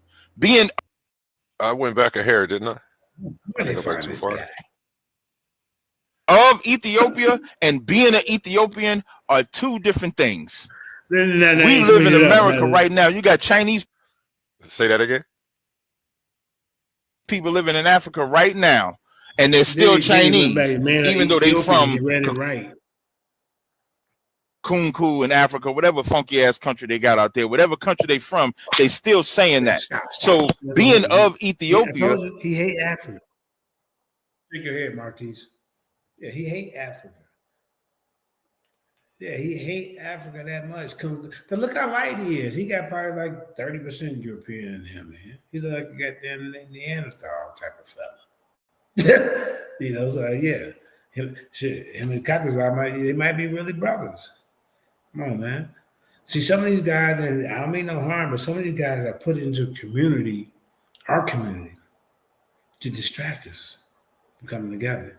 Anytime you don't hear preaching that you cocoon, but you know every goddamn name in goddamn Guatemala and Venezuela, nigga, you not for us. That's why you got the brakes beat off of him. That's why you would never get in the ring with him again. After 3 times, that was enough. Let's keep going. does it make you an Ethiopian? I'll keep reading it. It says of great authority. It says returning and sitting in his chariot, reading Isaiah the prophet. That's how you know he wasn't he wasn't an Ethiopian, because he had our scriptures. Non-Israelites have our scriptures today because we gave up our integrity and because we lost it. So because we lost it, because we want to be Egyptian, Ethiopian. When you go to Ezekiel, it says thy father was an Amorite, thy mother a Hittite. Why is it even saying that when that's not literal? But in the metaphor, us being like other nations is how the Most High looks at us. So now let's see if the Lord calls these other nations and give them favor. The other thing he touched on was Abraham and how he felt. Abraham didn't just want Abimelech not to die. He also didn't want the damn Sodomites and Gomorrites to die. That's part of the reason why, like, the only issue that black people have right there. on the left-hand side is that we're... Stop right there. Okay, because you know what? No, he didn't want. He challenged God because he didn't want Lot to die and the whole everybody there. But he was, so now you acting like Abraham was supporting the Sodomites. That wasn't the case. That wasn't the case, sir. So now you trying to make an excuse because he did save a righteous human being who wasn't claiming to be an Israelite. So I guess Adam wasn't an Israelite, was he? Was Enoch an Israelite, sir? Huh? There's a lot of people before the Israelite, before his name got changed to Israel, that had a covenant with the creator of that book.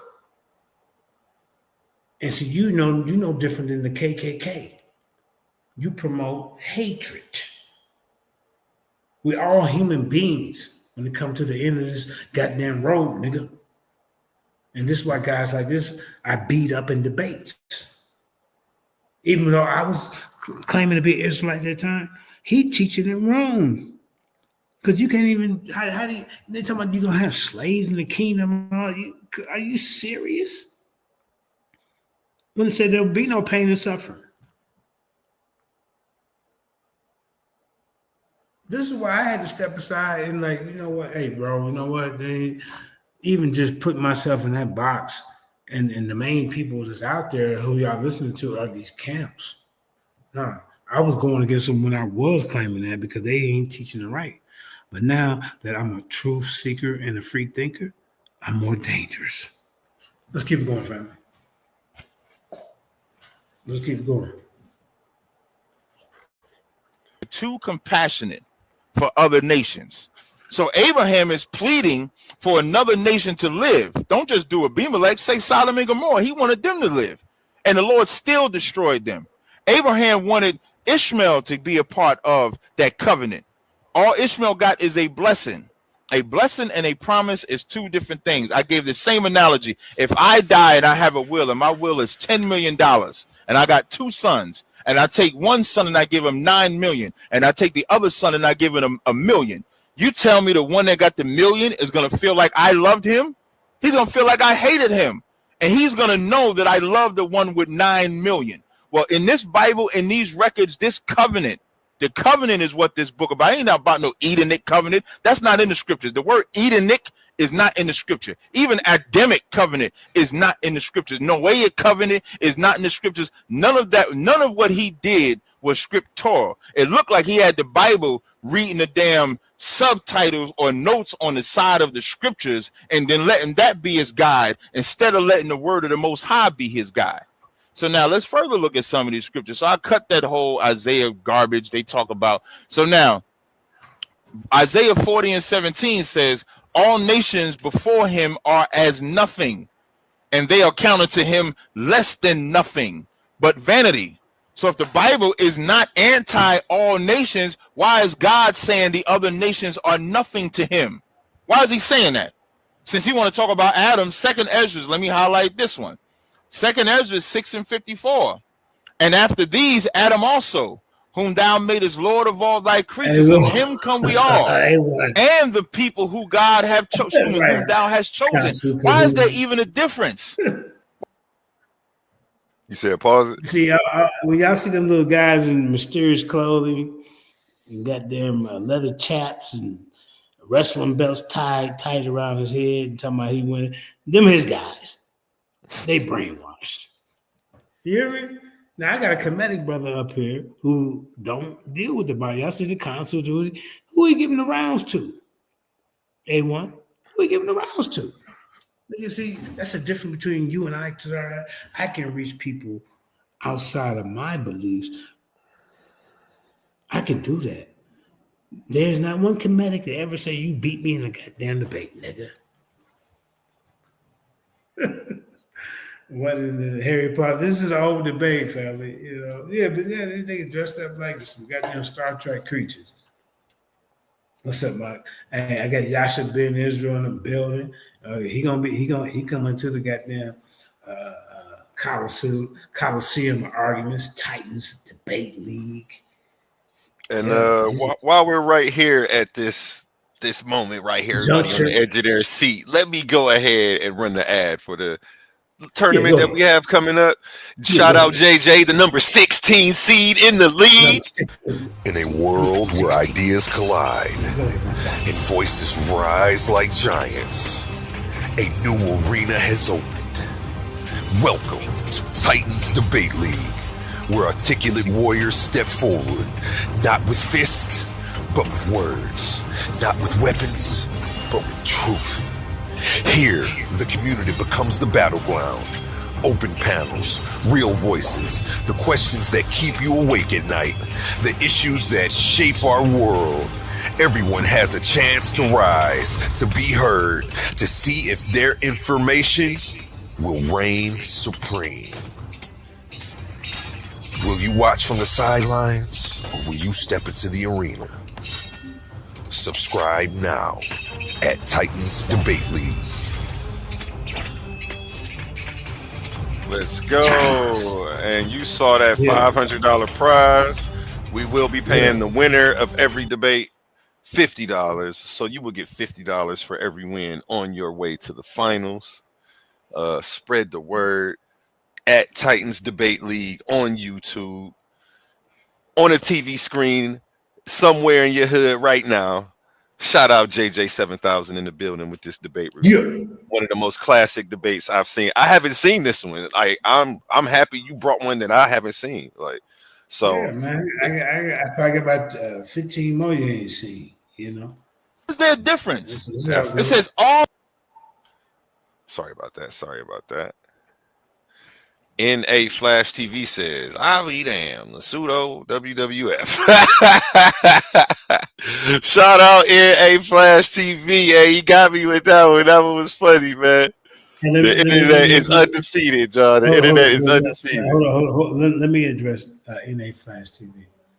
Okay, so I'm dealing with the books and the information. Like if I was in the Book of the Dead, I would be dealing with that information. Okay. So NA Flash TV, I'm the 16th seed. Now, if you want to jump in this tournament, NA Flash, that's gonna be your ass. That's all I'm gonna say. Pause. Let's Pause, go, sir. But you can get it too.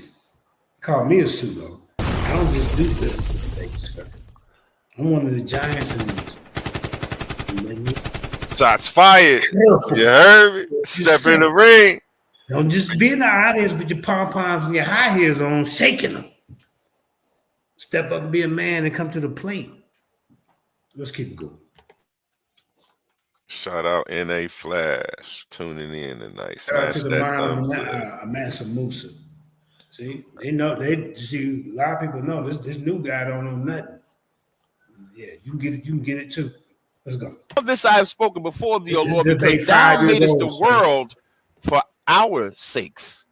He didn't say he made the world for Hamites, Moabites, Japhites. He didn't say he made the world for them. He said he made the world for our sake. So you're going to tell another nation to follow your God, but your God prefers them? Again, as I said before, religions start because people don't want to follow a God that makes them subservient. Sidebar, the so-called Jew, when you do the history on Amalek, when that white man that claims to be a Jew call himself Jewish, the reason he even converted to Judaism was because he didn't want to submit himself under the Byzantine Empire or the Arabic Empire. And so what he did was he looked at both cultures and saw that they both followed the Bible. And so he said, I'm a lost tribe except Israel. Yeah, see, you all off topic. You good speaker and all that, nigga, but the real ones that can recognize, because realize, nigga, the great version, Tupac. And nigga, you off topic. What you bringing the white man up for? This you said the Bible was an anti-Hamite book, not Japheth. Told you, nigga, this nigga, once you get him out of his waters, you know, out of his fish bowl, and he in there with the sharks, he will drown. I'm gonna kill a whale, nigga. I kill sharks. You're a guppy. What's the deal? No, JJ, I was trying to pause it and I done clicked it back to the beginning, man. You're gonna have to when you went back to the I'm gonna have to beginning, click. sure hell did. It was an accident. So let me go click ahead. through around where we were and you tell me when to start it or to go back or Yeah. go forward. Okay. Him crying. That's what you gonna say. Keep going. Shit. They found out they're the second and third and fourth class citizens. They're not going to do it, but how will they do it? Let's go to Isaiah. Right here, go back a little bit. This is at go back a little 50, bit. Yeah, 56 minutes in. Okay. I want him crying. Yeah, right there. Definitely want to get. Okay. Your God, but your God prefers them. Stop. Look at the wrestling belt, the tight wrestling belt these niggas got on their goddamn head. Are you serious? This is a cult, ladies and gentlemen. Look, who named himself Yasiba bin Yahweh? Whoa, brother. You're throwing that word around willy-nilly here. Tazaryach's got a lot of respect in the community, brother. You know what I'm saying? You can't just, I was the lies there. Commission ran them out the lies there. I got to get my disclaimer up that, the views of the guests, don't necessarily represent the views of the channel. Go ahead. Best with you. Titans Debate League. Let's go. Again, as I said before, religions start because people don't want to follow a God that makes them subservient. Sidebar, the so-called Jew, when you do the history on Amalek, when that white man that claims to be a Jew call himself Jewish, the reason he even converted to Judaism was because he didn't want to submit himself under the Byzantine Empire or the Arabic Empire. And so what he did was he looked at both cultures and saw that they both followed the Bible. And so he said, I'm the lost tribes of Israel, so that they wouldn't have an advantage over him, because he didn't want to serve a God that made them second-class citizens. But we want to serve a God that will make us second-class citizens or equal. And every time we go join to another nation, we fall.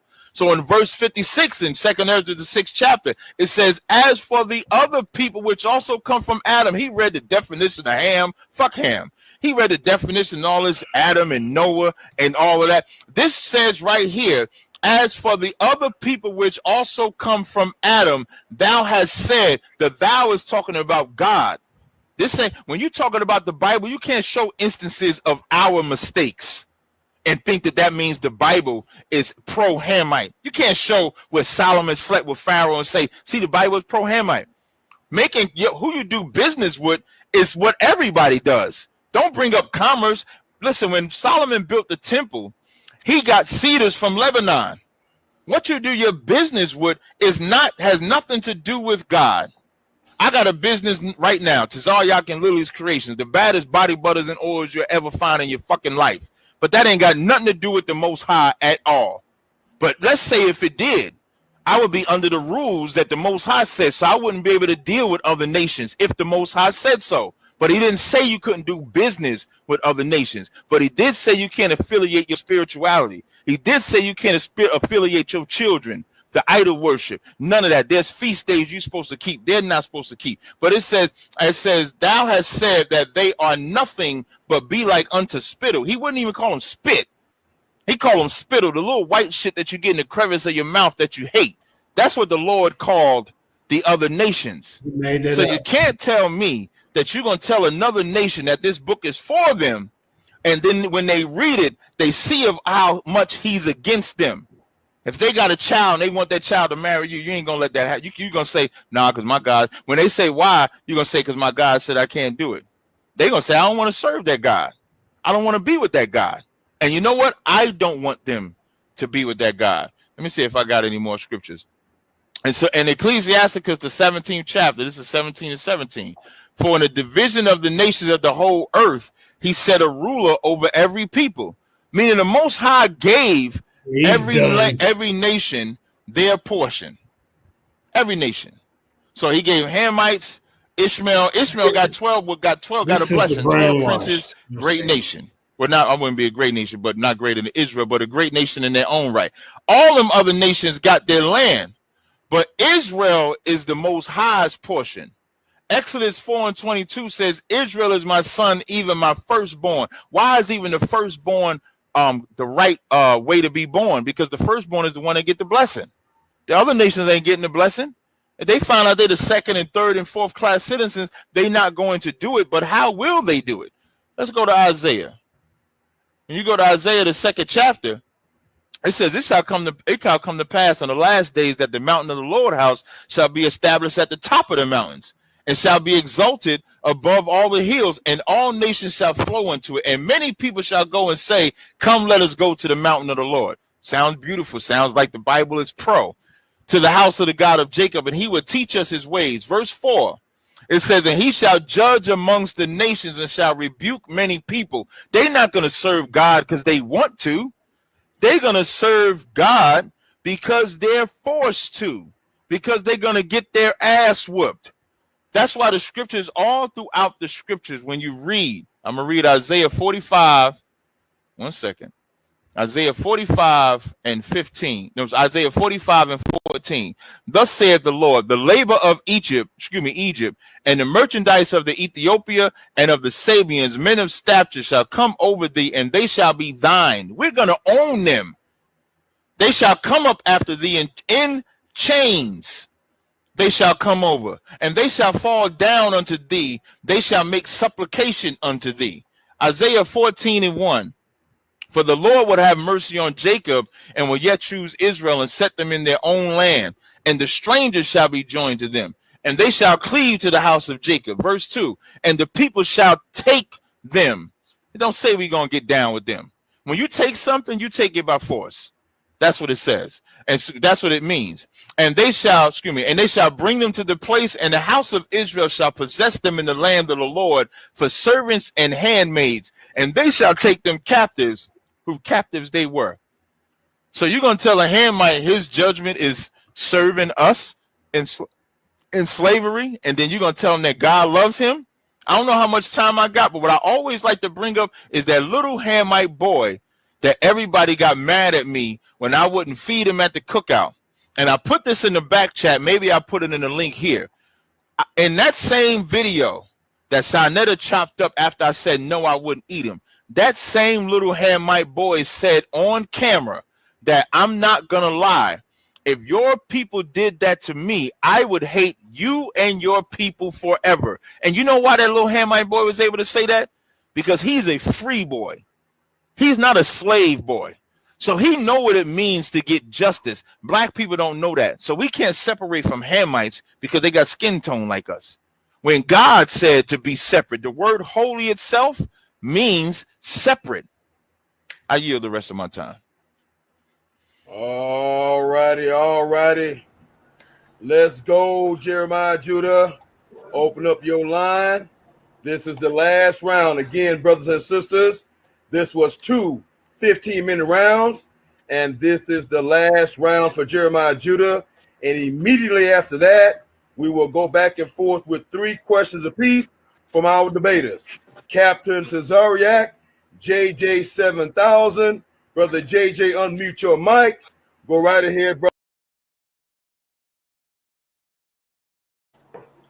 What up? In a world where ideas collide and Word from our voices sponsor. rise like giants, a new arena has opened. Welcome to Titans Debate League, where articulate warriors step forward, not with fists, but with words, not with weapons, but with truth. Here, the community becomes the battleground. Open panels, real voices, the questions that keep you awake at night, the issues that shape our world. Everyone has a chance to rise, to be heard, to see if their information will reign supreme. Right. Will you watch from the sidelines, or will you step into the arena? Subscribe now at Titans Debate League. Titans. Let's go. All right, and back to the debate 15 review. minutes start when you say go. Did you have anything to say before we go into your round? No, I'm ready to get into my information. You know, that's a younger JJ 5 years ago, y'all. Young JJ was on fire out here. Let's get it.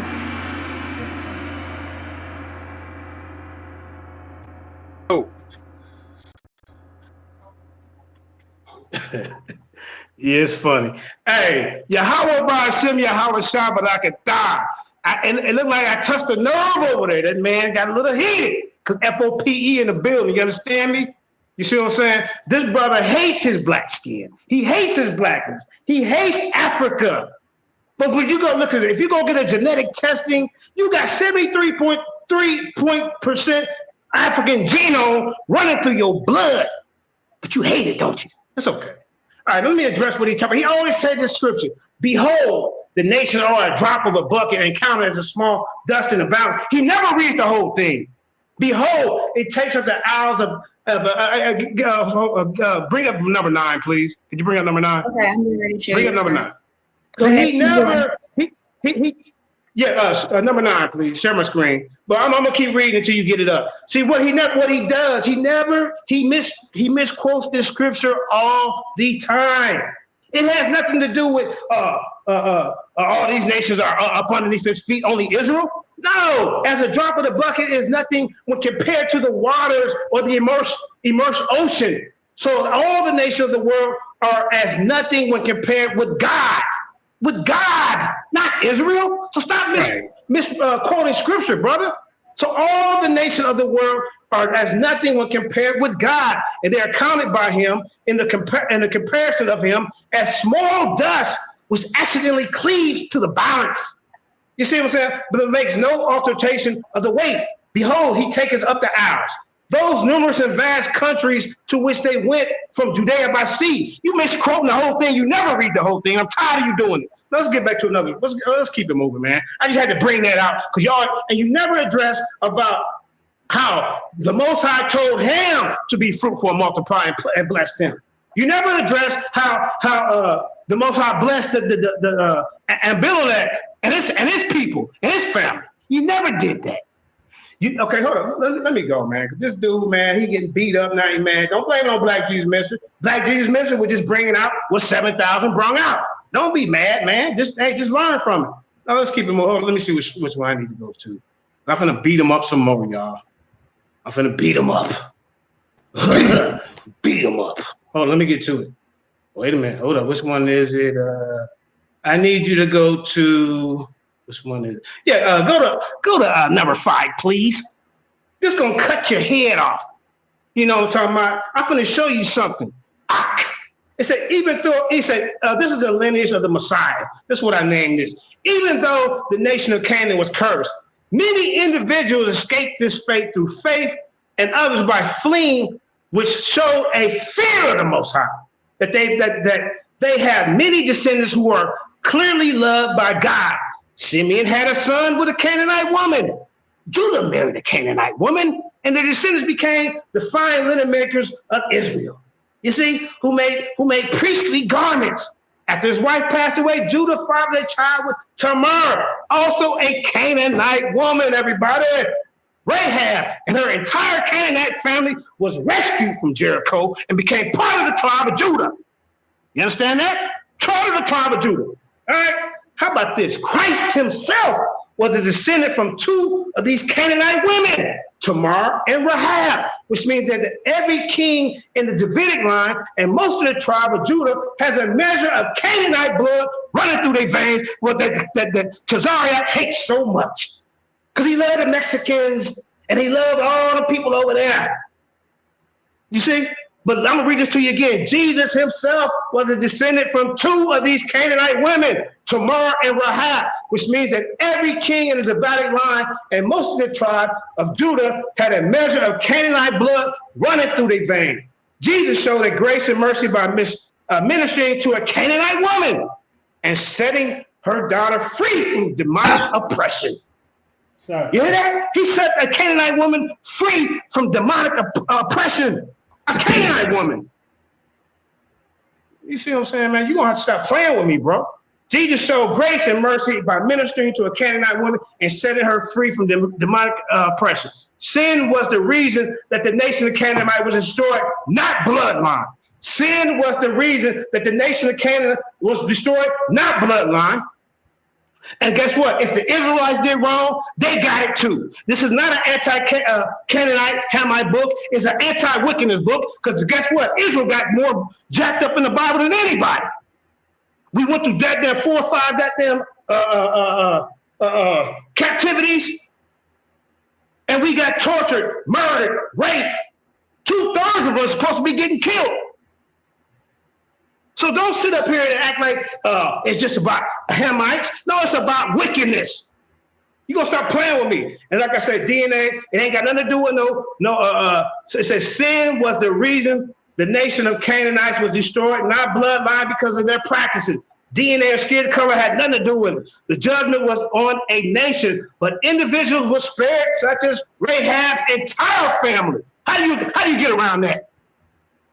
Let's also remember that Joseph's wife was an Egyptian woman whose children was a tribe of Ephraim and Manasseh. So all y'all over there in this camp that want to talk about Hamites, and you want to call yourself Ephraim and Manasseh, well, you better recognize that, goddammit, you got some Egyptian in your blood if it really is you, but it ain't really y'all from the gate. We know this. This is just a way of promoting self-hate. That's all it is. That's why they hate Africa so much. All right, open up. I'm going to show him how the Most High is for all the nations. And just like I said, he told them to be fruitful and multiply, including Ham. He also blessed Ishmael and his mama, an Ethiopian, Egyptian woman. Could you go to slide 10, please? All the nations will be blessed. At the end of the day, all will come to the mountain of worship. Not just Israel, everybody. So you need to stop pushing this damn ISUBK One West bullshit. Tired of it, man. Could you hold on. I can't get this up. Hold on. All right. Hold up. But I can't get that one up. Can you? Okay. Look, let me tell you something. See what he also is doing. I can't even see that over here. What he's also doing. Yeah, come here for a minute. This is what I'm talking about. What he's doing is he's trying to push this doctrine where it's only for Israel. But like I say in the beginning, before the covenant with Israel, he had a covenant with everybody else. You see what I'm saying? He want to dismiss that. You see what I'm saying? But what I want to point out is when they say that the Pharaoh hardened his heart and all that type of stuff. In this situation, God used. Let me get to my one. Hold on, let me get to my one. You come in, man. I got the camera. All right. See, what it is the translator translated 3 different Hebrew verbs as those words were synonymous, which are not. 2 Hebrew words, which is used 18 out of 19 verses, don't really mean to harden, because he always was talking about Pharaoh's heart was hardened and all that. So none of these 18 verses was translated correctly to state that God hardened Pharaoh's heart. This is just a conclusion of what I read to you earlier. In one place, the one Hebrew word that does not include to harden amongst its meaning is translated this one place as though the word quashah, which used with the qual stem, but this is not correct. The correct meaning is that this verse with the hifil stem is that God would cause something to happen. Well, hold on, let me get to this. Can you come open this up for me? Come open this up for me, man. Hurry up, please. Thank you. Because like I said, he didn't address about the Ethiopian. He didn't address about all the patriarchs getting married to all these different Egyptian women. Hey, open this up for me real quick. Please and thank you. I'm gonna bust his head. Why he's sitting up there crying about Black Jesus Minister? Have some decorum and some discipline. Like you tell me when I come on your show. I didn't tell nobody to shut the F up. What you mad for? The scripture's cutting you up, ain't it? All right, let me get hold on. Let me get to it. Hold up, because I got something for him. Because he talking about it's just about Israel. No, it's not just about Israel. It's about all nations. It said in Genesis 12:3, I will bless those who bless you, and whoever curse you, I will curse you, and all the peoples on the earth will be blessed through you, Abraham. I said all the people, Captain Tazaryach. How about Genesis 18:8? Abraham will surely become a great and powerful nation, and all nations on earth will be blessed through him. Do you know what all means? That means everybody. You understand? All right, hold on, let's keep it moving. Genesis 22:18, Tazaryach.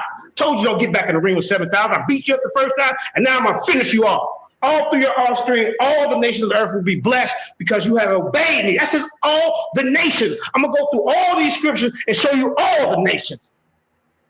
You hear me?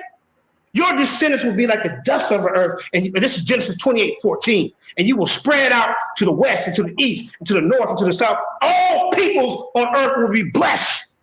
All people. This is in Genesis. This is in the beginning.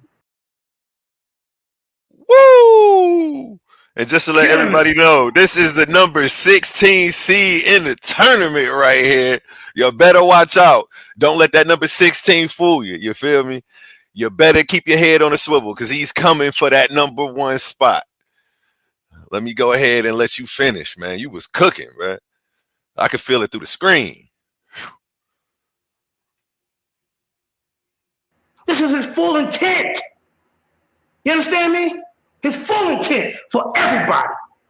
So your one-wish doctrine, you have to switch it up, man. This is 2020. How about this? Genesis 28:14. Your descendants will be like, okay, I read that one. Let's go to Exodus 9:15. But I have raised you up for this purpose, that I might show you my power, that your name will be proclaimed in all the earth. Joshua 4:24. He did this so that all the people on the earth. Is Israel all the people? I think not. But know that your hand, the Lord, is powerful, that you might always fear the Lord, your God. He wants everybody to fear him. You hear me? And just because Israel is his favorite, according to you, that don't mean he hates the other nations. Because he wants to be the light to all the nations. If he hated the other nations, why would he want to be the light, Captain Tazaryach? Makes no sense, do it. Let's keep it moving. Let's keep it moving. 1 Kings 8:60, so that all the peoples on the earth may know the Lord is God, and that there is no other. Woo! That's fire in the captain. I know you heated over there. I seen you earlier when you got mad after you came out the first round. How about this? 1 Chronicles 16:23. Sing to the Lord, all the earth. Proclaim his salvation day after day. Ain't that powerful? How about this? 1 Chronicles 16:24. Declare his glory among the nations. People say, well, the nations is just the people that scattered out. Hell no. His marvelous deeds among all peoples of the earth. When you gonna understand that? 2 Chronicles 6:33. Then hear from heaven your dwelling place and do whatever the foreigner asks you to do, so that all peoples of the earth. This is kind of a continuing theme, ain't it? Huh? All the peoples may know your name and fear you, and do your own people Israel, and may know that this house I have built bears your name. All right. How about this? After me, and I will make the nations your inheritance to the ends of the earth. All the ends of the earth will remember and turn your Lord. All the families of the nation will bow down before him. That means they're going to bow down and worship this God. He's not hating. He wants everybody. Why do you think he wants to be the light of the world? To teach other ones. Because we fell astray. When the whole earth used to worship this God. The whole earth, according to our Bible. There was no Israelite. The Most High told him, oh, Sam, Ham, Shem, and Japheth, be fruitful and multiply. And then the Canaanites didn't get destroyed because they were African. They got destroyed because of the wicked deeds they were doing. So, man, I don't know where you're coming from with this One West bull crap, man, but y'all gonna have to switch it up. It's 2020. Getting ready to go on 21. Let me see what else I got for this guy. Let me see, man. Okay, hold up, man. Because I don't know what he thought. You see, it said the Canaanite nations were punished because of their extreme wickedness. God did not cast out the Canaanites for being a particular race or ethnic group. God did not send the Israelites into the land of Canaan to destroy a number of righteous nations. I read this to you before. The Canaanite nations were horribly deprived. They practiced abominable customs. In Leviticus 18, verse 30, therefore shall ye keep my ordinance, that ye commit not any of these abominable customs which they committed before you, and that ye defile not yourself by them. I am the Lord your God. He did not want us to do the witchcraft, the soothsaying, the sorcery. They attempted to cast a spell. 1 minute. They cast a spell. They did all kind of witchcraft. This is why he didn't want us to deal with sorcery, horoscopes, and none of that. So our people fell astray. So they sent us to be the light of the world. They sent us They sent the Israelites to be the light of the world, to get the people back on track. Because like I said, it says all nations, your descendants will be like the dust of the earth, and you will spread out to the west, to the east, and to the north. All peoples on the earth will be blessed. All peoples on the earth will be blessed. Captain Tazaryach. And with that said, 7,000 FOP signing off. Time. Right on time, bro. All righty, brothers and sisters. It's hot like fire up in here. Fire like hot up in here. This is the Lions Den Debate League. Be sure to go to Facebook and join the Lions Den Debate League Facebook group. This is yours truly, JJ700, Jeremiah Judah versus Captain Tazaryach, brothers and sisters. Now, we have just completed our 2 15-minute rounds. We are now entering into the question round, where both of our debaters will have 3 successive questions to each other, and then we will probably open it up to the panel for discussions, and we'll end this debate discussion. So which one of you brothers will go first? I guess what we're going to do, since Tazaryach went first, and I'll ask Tazaryach if he's in agreement with that, we will let I will let Tazaryach make the call who he wants to make to ask questions. And another word from our sponsors. In a world where ideas collide and voices rise like giants, a new arena has opened. Welcome to Titans Debate League, where articulate warriors step forward, not with fists, but with words, not with weapons, but with truth. Here, the community becomes the battleground. Open panels, real voices, the questions that keep you awake at night, the issues that shape our world. Everyone has a chance to rise, to be heard, to see if their information will reign supreme.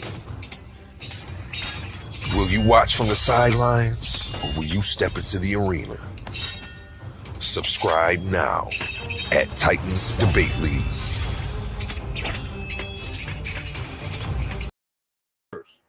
So open up your mic, Tazaryach, and let us know what you want to do, bro.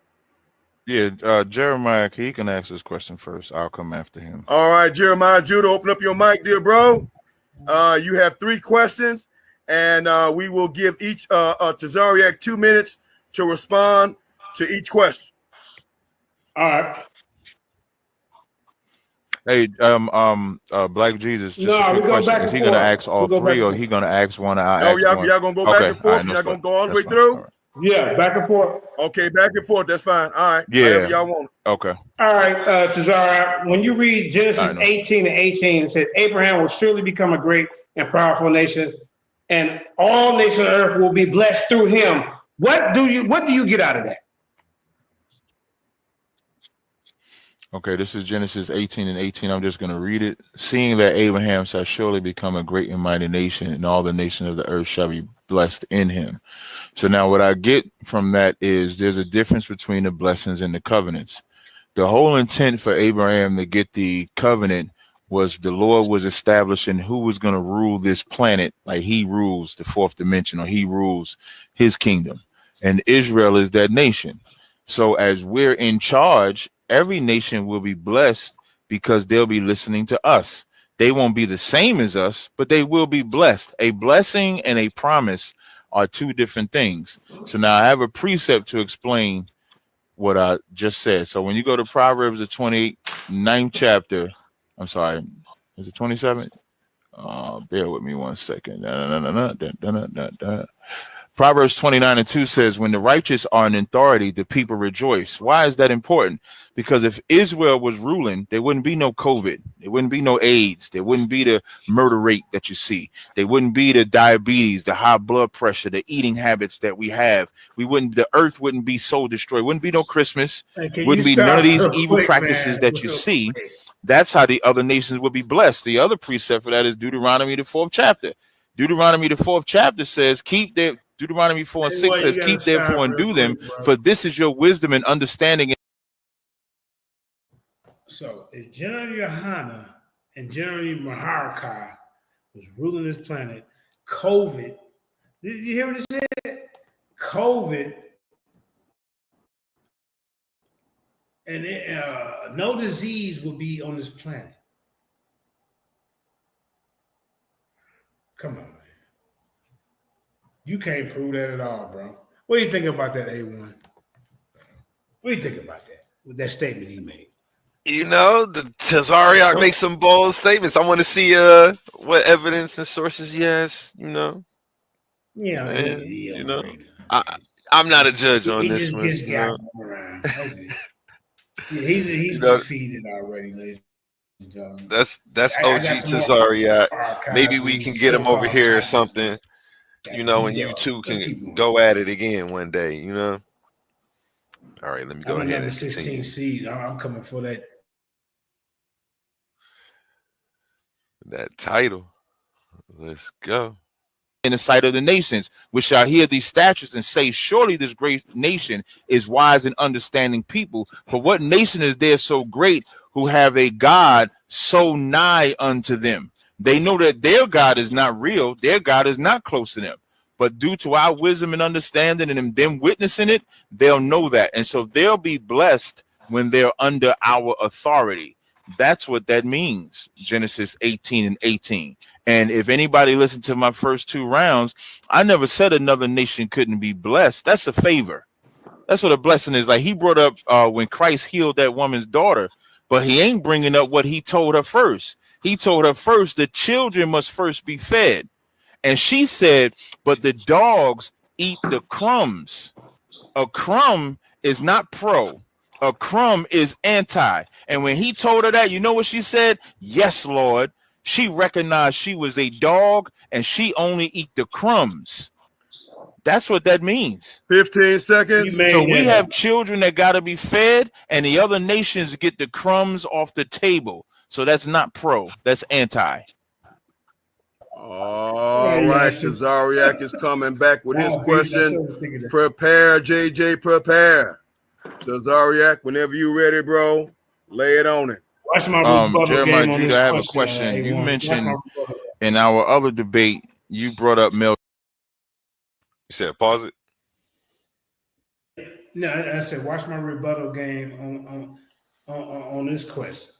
Now, he brought up something about from another debate that we had before this, but I was already prepared. Watch this. Melchizedek being a Hamite. Even though the Bible don't say that he was a Hamite, the Bible says he doesn't have a mother or father. And when we brought up that what it said in the New Testament, you said you didn't follow the New Testament. So where do you get that Melchizedek had a mother or father that was Hamite? Because the Bible doesn't say that. I never said that. You misquoted me. I never said I didn't follow the New Testament. I followed the whole book and the extra books outside of the 66 books. Okay, no sweat. So I'll rephrase. I'll rephrase the question. Take that you don't believe in the New Testament out. The New Testament said that Melchizedek did not have a mother or father, a beginning or end. So where do you get that he's a Hamite? Where is that at? That he has a mother or father? Excuse me, specifically a father that's a Hamite. All right. If we go back, if we want to revisit that, I think you said that Melchizedek was Jesus Christ. See, well, we know that Christ has a heavenly father. Hey, Mark, get the camera on me. You still got it on him. He has a heavenly father. He has a heavenly father and an earthly mother. You see what I'm saying? So it couldn't be Jesus Christ. To me, from my understanding, I think that when they say no mother or father, it means the origin of this priesthood. There is no beginning and no end. It has always been there. The typical value of Melchizedek priesthood lies not merely on being king of righteousness and king of peace, but even more of his priesthood being universal, limited to no external ordinances and attached to no particular race or people, right? But moreover, he is a king priest, as in Psalms 110, and by taking predecessors of Abram and blessing him and receiving him tithes to become a representative of a higher priesthood than any other that could spring from Abram's loins. You see what I'm saying? So even Josephus, if you go look at Josephus would tell you that Melchizedek was a Canaanite. So what I'm telling you, when they say no mother or father to me, is there's no beginning and there's no end of this priesthood.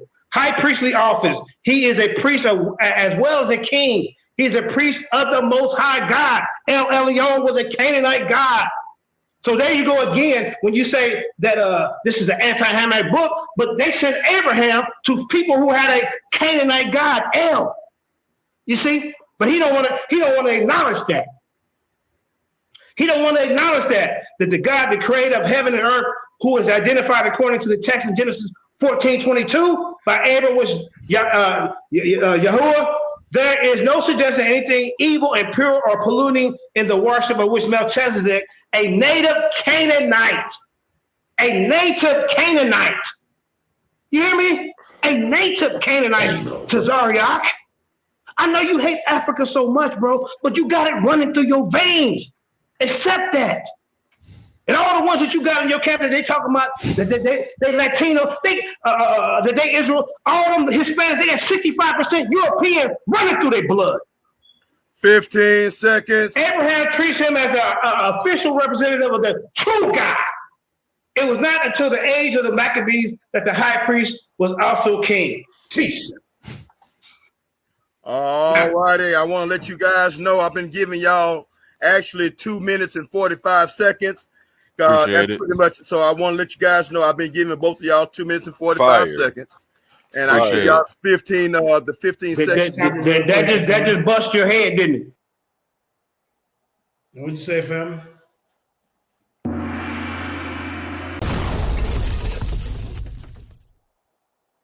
Buttle game hard. Man, I'm telling you, bro, I'm already ready for that. To all you new debaters, man, if you do debate somebody kind of on the same topic, you got to be prepared for they might. See, I was already prepared, but he's going to bring that up in this debate. This was some other 16 seed showing out. Let's get it. Shots fired. Yeah. Let's go. No, be quiet. Be quiet, bro. I'm talking. That's over. All right. So each debater just gave us their first question. Now we're in the second round of questioning. So brother Tazaryach, JJ, your second question. Go ahead. Right. Now, if this was my question to you, because you never addressed it. All right. So I gotta keep cutting you. You know, FOPE in the building. So this what I'm gonna ask you. Since you say that this book is an anti-Hamitic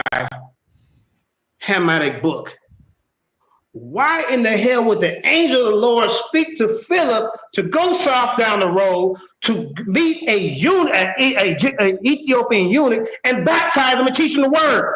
Why? That's your question? Why? That's the question. I'm going to say it again. The angel of the Lord spoke to Philip and told him to go south to meet a eunuch that was on the road, an Ethiopian.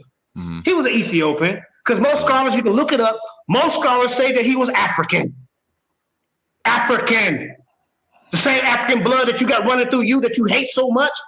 Yeah, that. So I'm going to ask you again, if this book was anti-Hamite, why would the angel of the Lord talk to Philip and have him go talk to this Ethiopian to convert him if it's anti-Hamite? Okay. I actually answered this in the second round. Matthew 11:25. At that time, Yahushua answered and said, I thank thee, O Father, Lord of heaven and earth, because thou hast hid these things from the wise and prudent. Saying that most scholars say something like you mentioned what Josephus said. Josephus doesn't trump the Bible, and the Bible doesn't say Melchizedek had any father or mother. To answer your question again, as I answered it the first time about Ethiopia, and I hope everybody pays attention. When you go to Acts 8:27, it's no different than Acts the 10th chapter when it was Cornelius. Just like it says Cornelius was of the Italian band, people assume he's a white man because it says Italian, when the Italian band is just the military. And in Acts 8:27, it says, and he arose and went, and behold, a man of Ethiopia. It doesn't say an Ethiopian man. It says a man of Ethiopia. Example, when I go to Acts 21 and 37, and it says, and as Paul was led to the castle, he said to the chieftain, may I speak unto thee? Who said, canst thou speak Greek? Verse 38, he says, art not thou that Egyptian which before these days made us an uproar? So they thought Paul was an Egyptian. Verse 39, but Paul said, I am a man which am a Jew of Tarsus, meaning Paul was from Tarsus, a city in Cilicia. So living in a land and being the people of that land are two different things. That's why when you go back to Acts, the 8th chapter, it doesn't say an Ethiopian man. It says a man of Ethiopia. You have to pay attention, put the drink down, clog your ears, unclog your ears, do something. Hey, can you because I start real answered quick? this question already. When you go to Acts, it says a man of Ethiopia. Okay. See, I was gonna say, do we need to hit the gong for Tazaryach?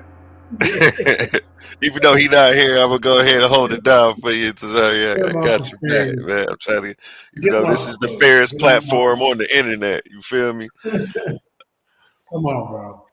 Go ahead. Come go on, ahead. man. The rebuttal was horrible. It was horrible.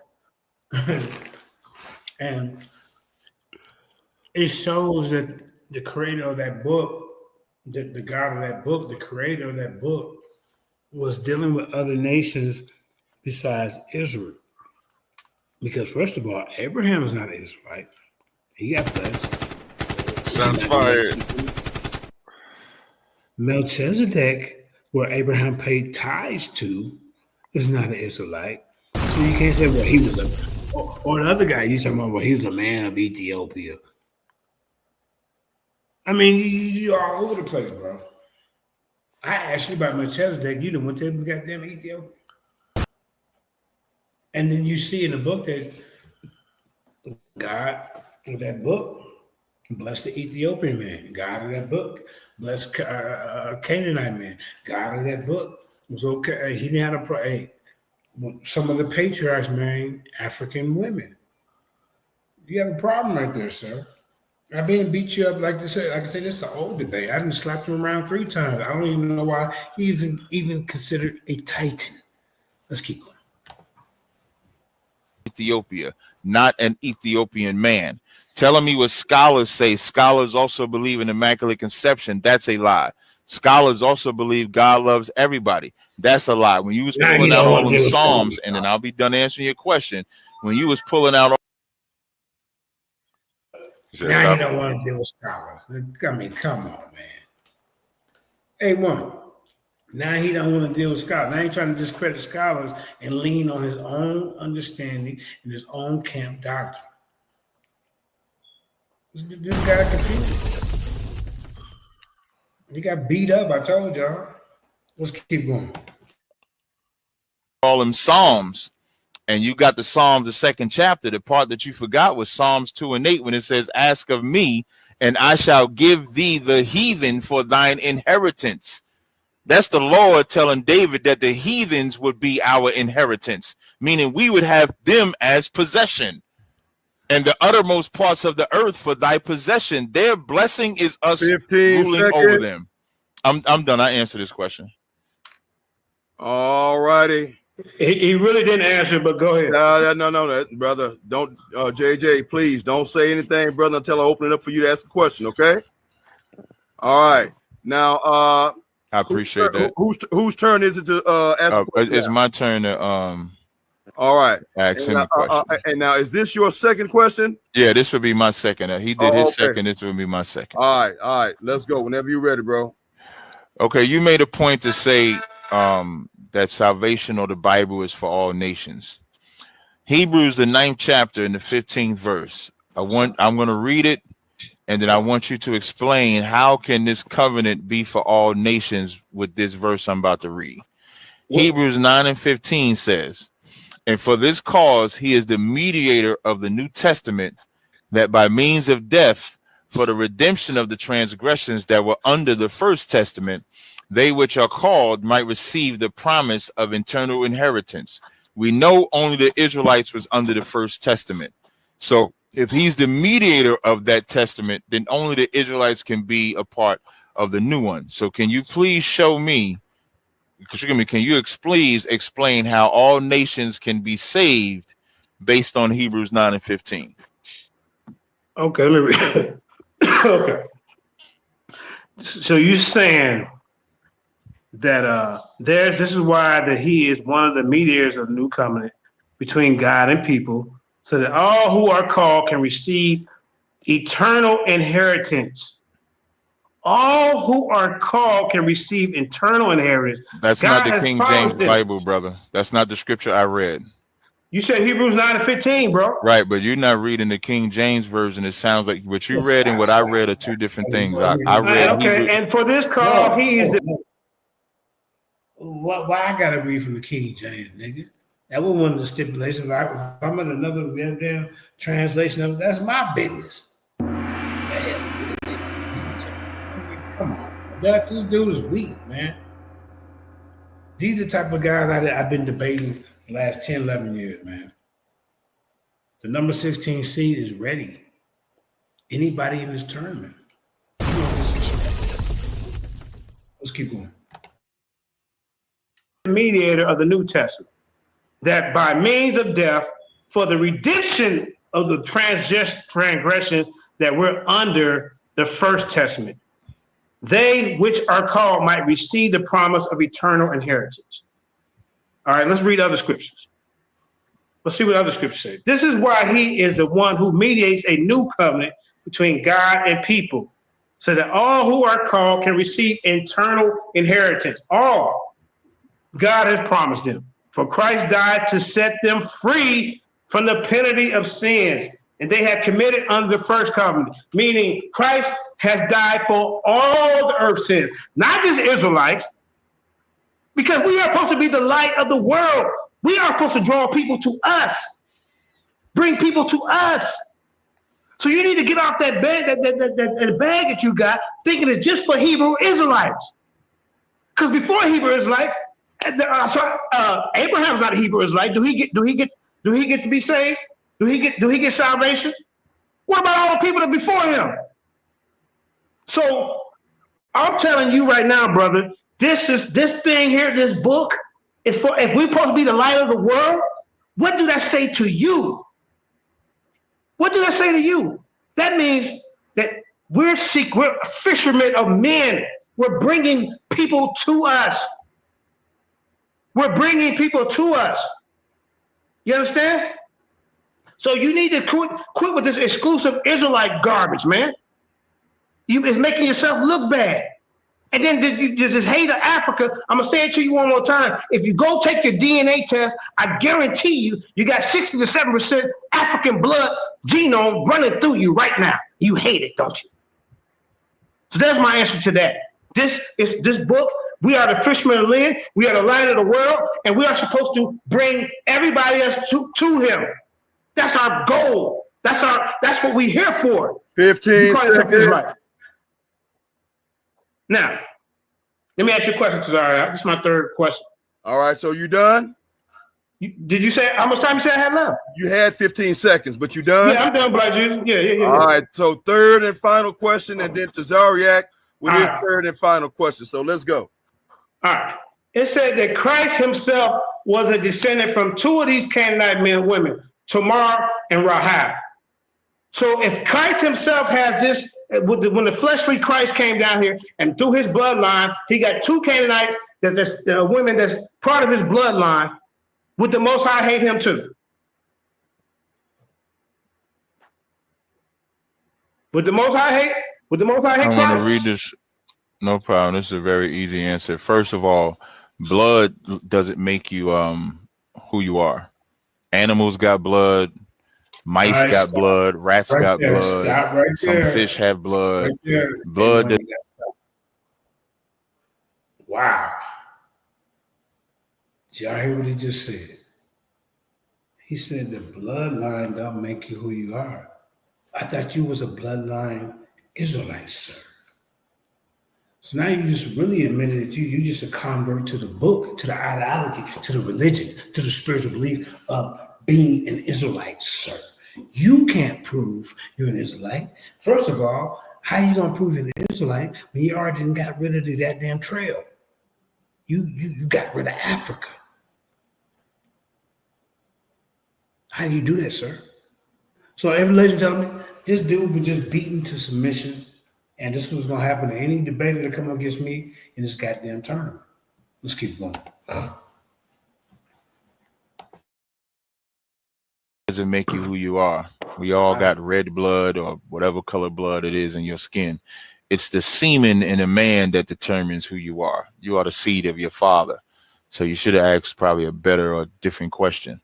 So now you said because they slept with these women, as I brought out in the first round, I named Joseph, I named Abraham, I didn't name Judah, but I named how we did it. And I also named how Moses saw that and he made a law that you couldn't do that.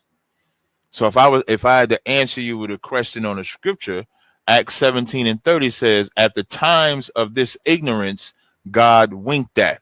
So before Moses gave the letter of the law, meaning a punishment of the law, the scripture clearly says, Acts 17:30 says, at the times of this ignorance, God winked at, but now commandeth all men everywhere to repent, meaning all Israel everywhere to repent. So sleeping with Hamites might have been cool before you found the truth. Now you can't no more because I just read it in the law. Sleeping with white women might be cool when you wasn't in the truth, but now you can't do that because we just read it in the law.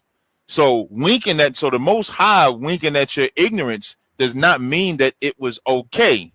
Because again, if it was okay to sleep with another nation, Moses would have never wrote a law forbidding it. And where did that law come from? That law came from God, period. Sidebar, even sleeping with, even a man having two sisters as his wives is a lesson to learn, because Jacob had two wives that were sisters, Leah and Rachel.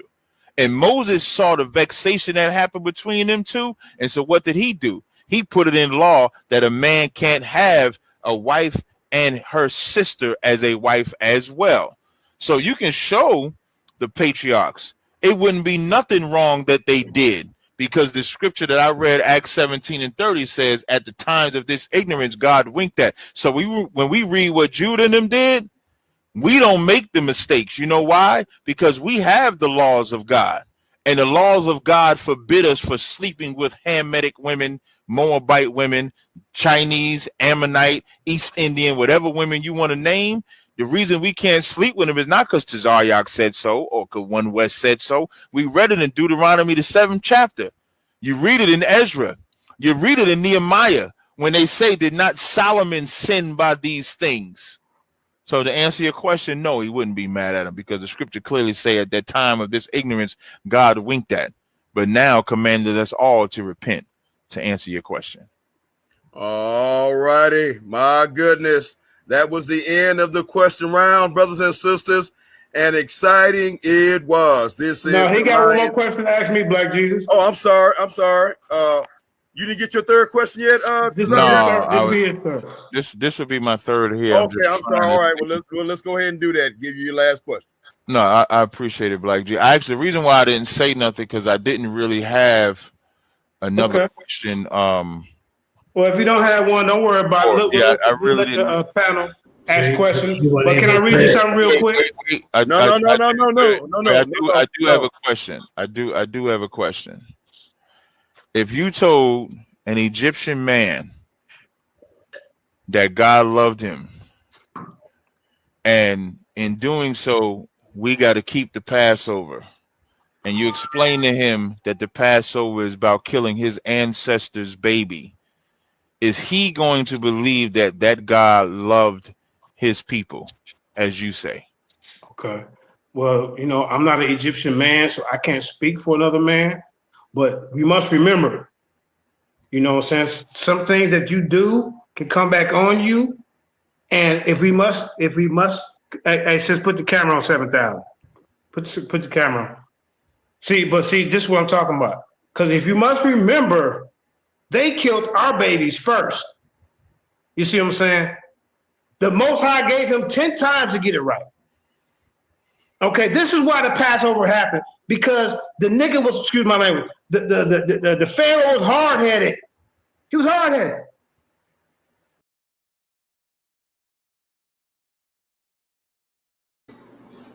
They didn't drop a bomb for you, but I'm about to right now.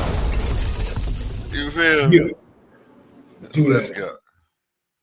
So it's just like, you must forgot that they killed our babies first. You see what I'm saying? But what I'm trying to say to you, bro, I don't know what that Egyptian man might say, because you keep throwing that little narrative up. So I can't speak for another man. I'm not Egyptian. You should have asked a better question. All right, is that it, JJ? Yeah. All right, then. That is the end of the question round, brothers and sisters.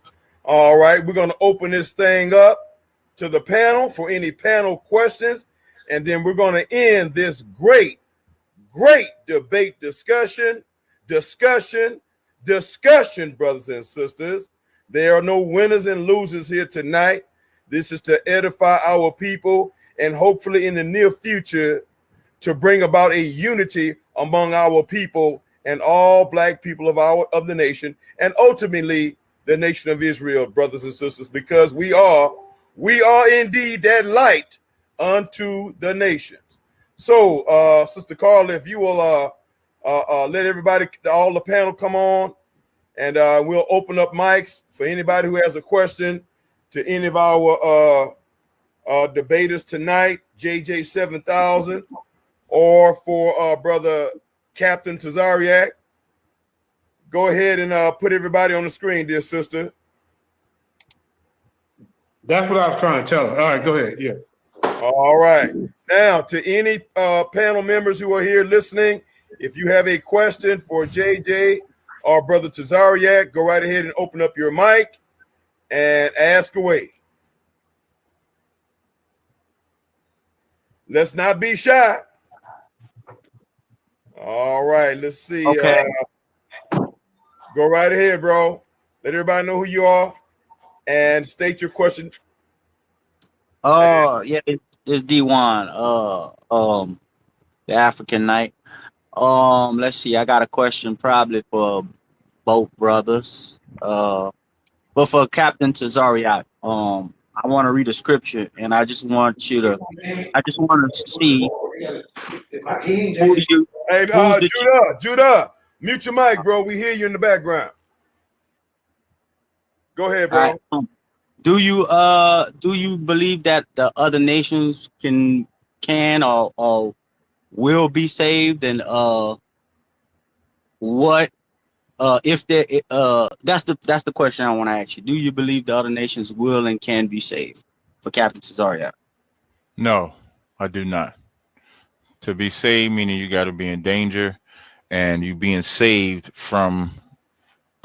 Can you hear me? Oh yeah, I'm listening. Okay. To be saved, you have to realize what you're being saved from. You're being saved from the wrath of the Most High, and we're the ones that offended him. So that salvation that it's talking about is getting our land back. So the Africans don't have a land to get back. They still got theirs. The white men don't have a land to get back. They still got theirs. The Chinese, Japanese, XYZ. The children of Israel don't. We don't serve our God.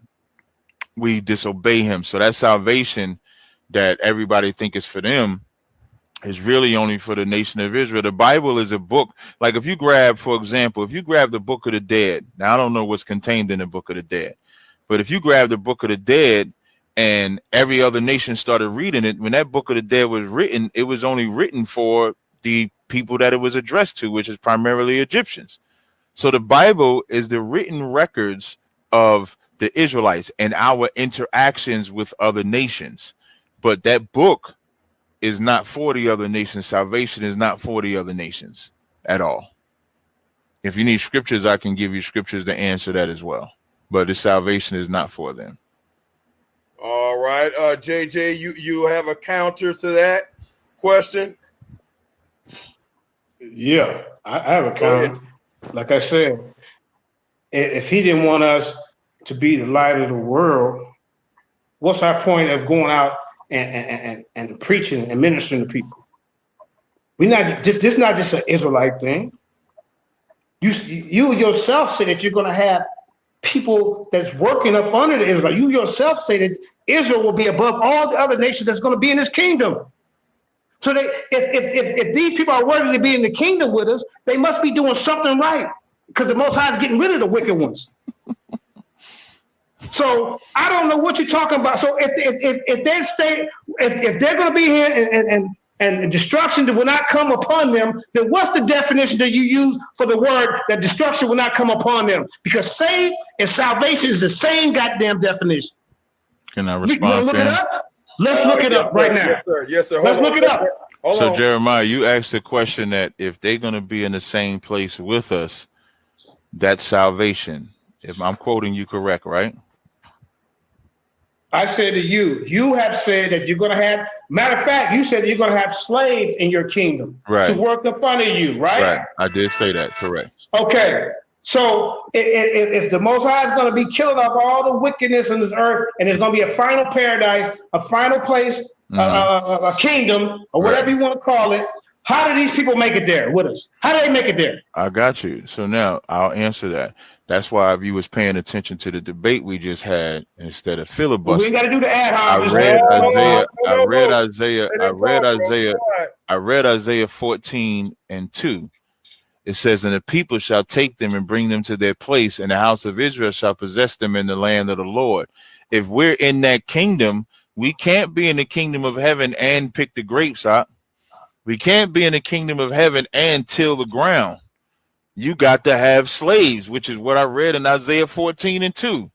It says, they shall possess them in the land of the Lord. When you possess something, you own it. That's not salvation. These other nations are in their salvation right now. We're on the bottom. We're the dirt.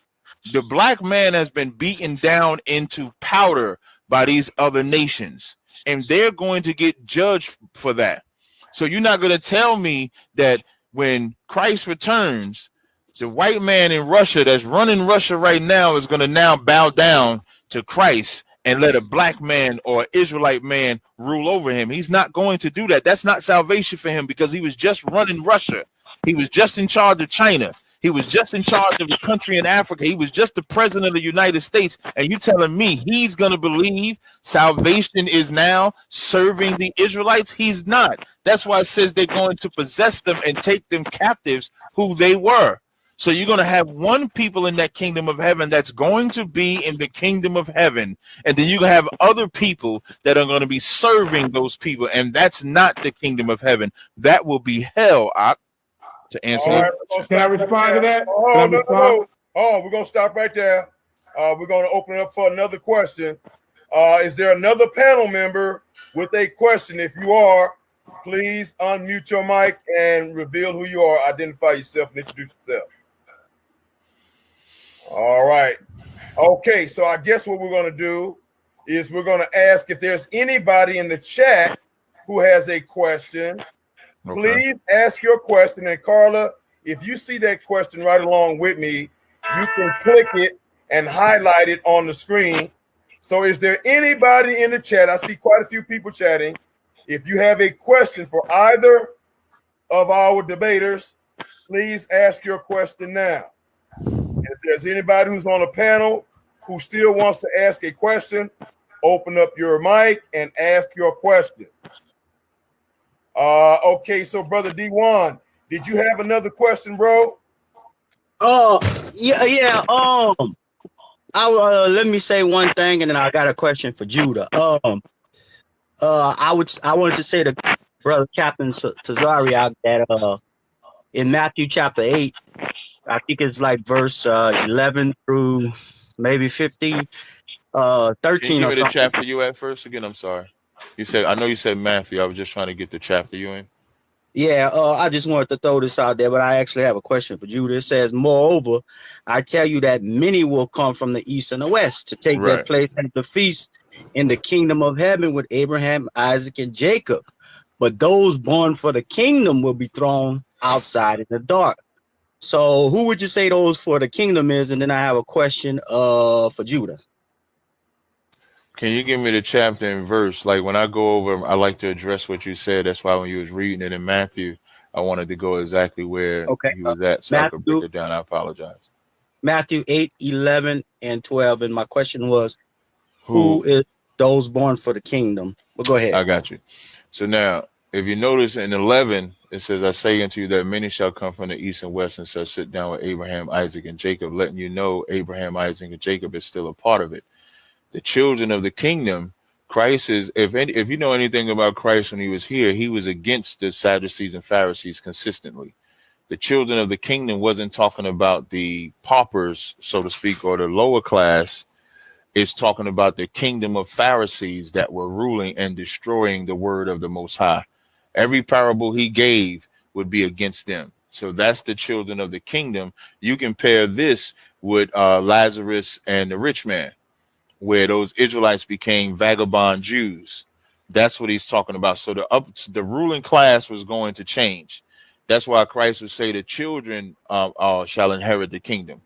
But those that were ruling, they would be gone.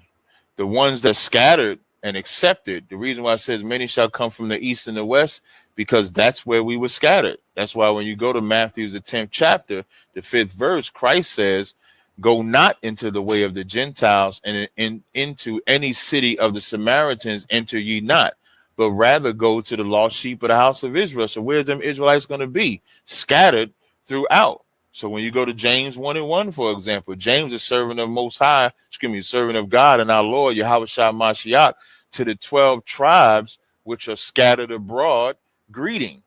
They all knew in this, and James was Christ's brother. So they all knew that this message was going to the Israelites that were scattered. Matthew's 11 and 18, I believe, says the Son of Man came to save that which is lost. That's what the scriptures say. So that is further proof that it's only for the children of Israel, but not for the upper class that were destroying the flock. And it was Matthew's 18 and 11, not 11 and 18 that I just quoted. So to answer your question, that was talking about the Sadducees and Pharisees that's going to be moved out of their seat. That's what that was talking about. All right, JJ, do you have a counter to that response? No, I'm cool. All right, okay. Gabar, I hope I say your name correctly, brother. Gabawar Ban Yahawada asked JJ700, can JJ answer Hebrews 9 and 15? Can JJ answer Hebrews 9 and 15? You need time to look that up, JJ? Yeah, read it for me. I'll read it for you. I have it. I could read it for you. This is the same one I asked you about that you didn't answer. Hebrews 9 and 15. And for this cause, he is the mediator of the New Testament, that by means of death, for the redemption of the transgressions that were under the first testament, they which are called might receive the promise of eternal inheritance. I mean, that's self-explanatory, bro. The Israelites will receive the inheritance of the Most High. And like I say, you want to sit up here and act like that nobody else will be blessed. The Most High said that the whole world will be blessed. I don't know what you trying to make like Israel.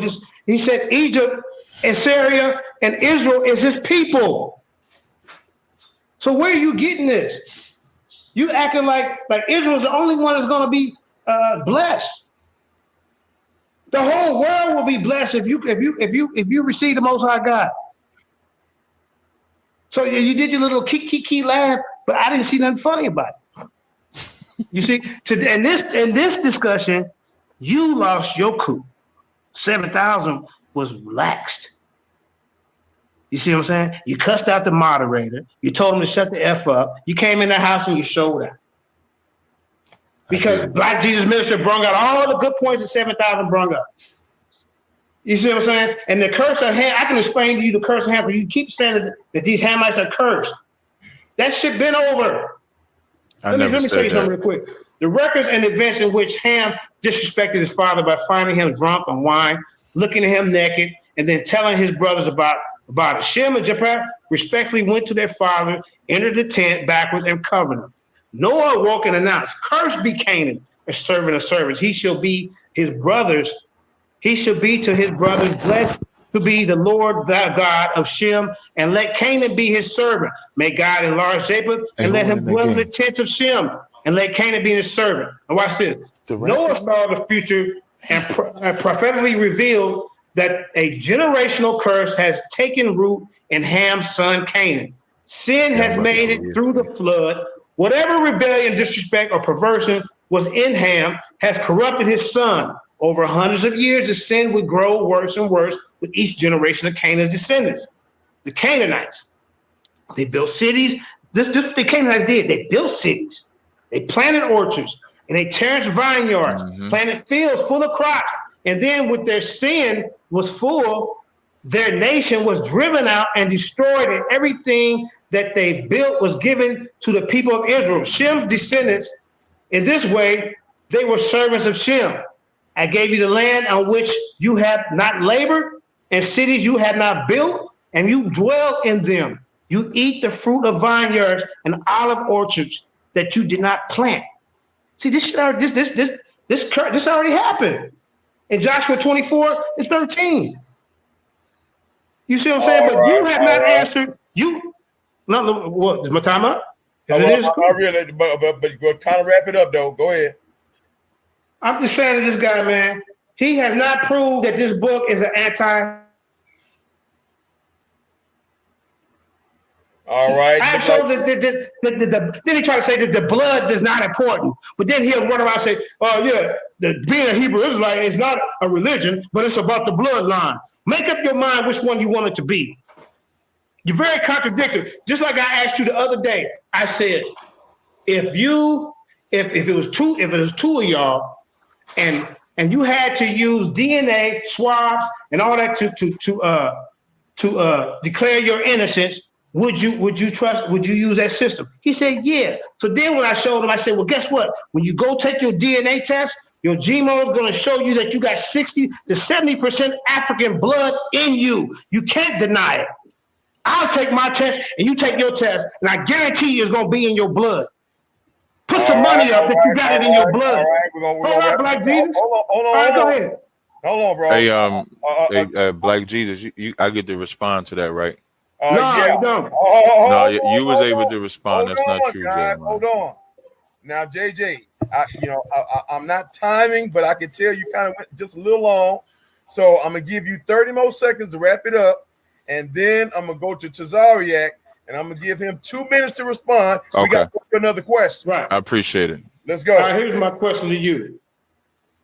Do you? No. You're not asking no question. You're finishing. Oh, okay. I'm going to wrap it up. Okay, calm down, Black Jesus. Okay, I got you. All right. What I'm saying to you is that this whole deal here with this whole book, bro, if we are to be a light of the world, that means we are fishing men. That means we are to bring other nations to us. So all this old Israelite exclusive bullshit gotta stop. And I yield the floor. All right, 2 minutes, Tazaryach. I appreciate it. The part where I got loud or whatever, embarked on Black Jesus, that was excellent. You see how good Black Jesus been since that? He needed to be spoke to like that. And then we moved on as men. That was not emotional, but a moderator is not supposed to play sides or appear to play sides, period. When it comes, No, you good. No, that's fine. Yeah, that's good. So, but Jeremiah also did not answer Hebrews. Well, he did answer Hebrews 9 and 15. I was actually surprised. He said it was self-explanatory. And if that's self-explanatory, only the Israelites was under the first testament. So only the Israelites are under the second, period. You can't get around it. There is no shucking and jiving or anything. He likes bringing up the DNA test. And he did ask me that question. He's correct. He asked me if me and a brother was going to jail for a crime and a DNA test could clear me of that crime, would I agree with it? And I said yes. And then he said, well, why won't I agree with the DNA test? Here's the difference. If you go get tested for a child for your DNA, or if you go test for blood or a sample or something that they find, that test is 99.9% accurate because the blood is right there. It's live. But the accuracy for DNA for who you are is not. I answered him the same way. You had a white family, had 3 daughters, triplets, same mother, same father. When they went to the DNA test, it was different.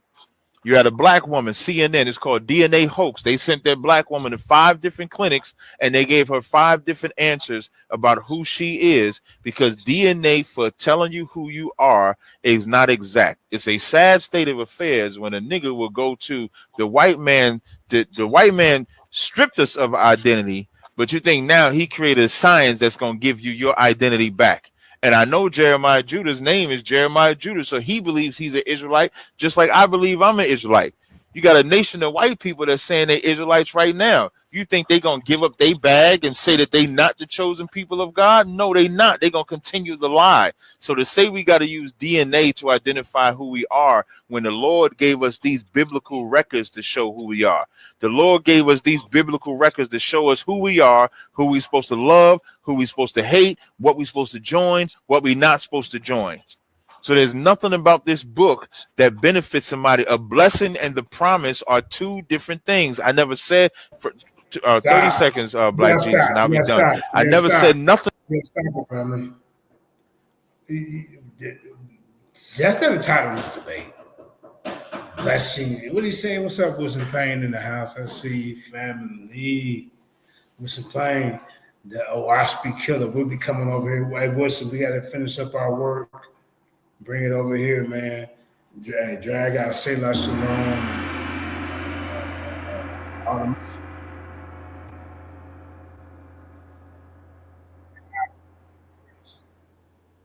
OSP College. Hey, you know what? A1, I'm about to show what I did to them guys.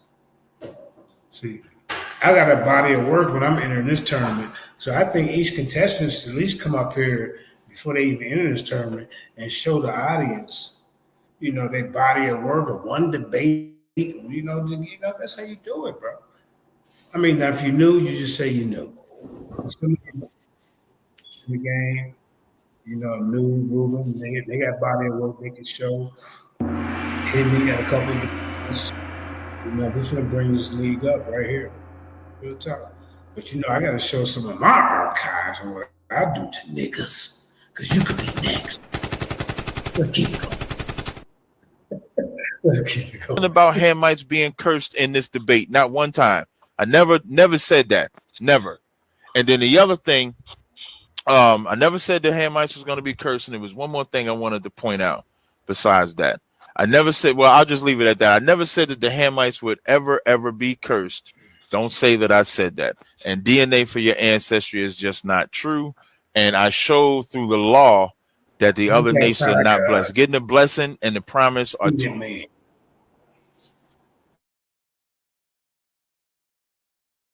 You said pause it right there? You sound like a defeated man. What you think? I say you sound like a defeated man.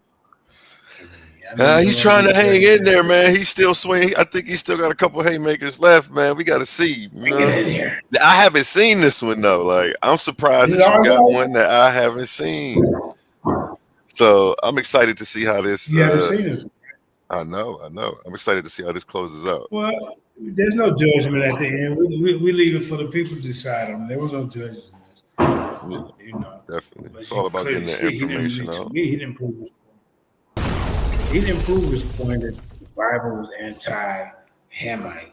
Like just totally against that. When I showed you a lot. Let's go. Tazaryach is indoctrinated and he's in a cult. And he hates the crazy part, he hates the continent of Africa.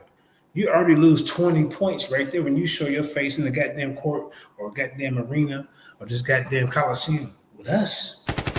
He will never come over here and defend it and do any type of debate. He's another type of debater. Somebody got to hold his hand. Like a Chris Harris. Fired. He sent the shots. I need to get my disclaimer that says of the guests don't represent the views of the channel.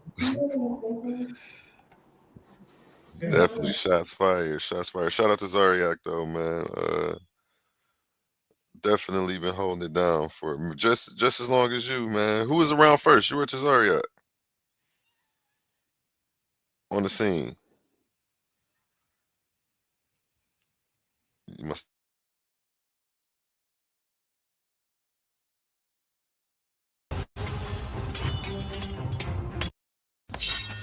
In a world where ideas collide and voices rise like giants, a new arena has opened. Welcome to Titans Debate League, where articulate warriors step forward, not with fists, but with words, not with weapons, but with truth. Here, the community becomes the battleground. Open panels, real voices, the questions that keep you awake at night, the issues that shape our world. Everyone has a chance to rise, to be heard, to see if their information will reign supreme. Will you watch from the sidelines, or will you step into the arena? Subscribe now at Titans. You smell the roses, or the roses gonna get dropped in the grave. The debate grave, nigga.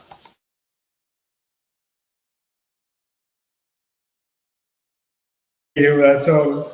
You either smell the roses, be a champion, or hey, I'm gonna be putting roses on your grave.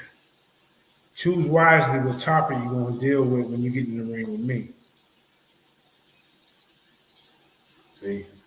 Sarnetta ain't there to hold your hand. Uncle West ain't there to hold your hand. Garfield hold his own hand. Ever since hey look, you know I got a victory over him too. He didn't show up for the debate. Karima made the flyer, sent it to Sarnetta. You see what I'm saying? Hey, the guy ran for his goddamn jerk chicken eating lip life. I guarantee it. But Garfield has to be the host, the moderator, the debater, the judge, and the timekeeper. Garfield always had to try to debate, all you Hebrew Israelites come over here and debate me. Well, who moderating, sir?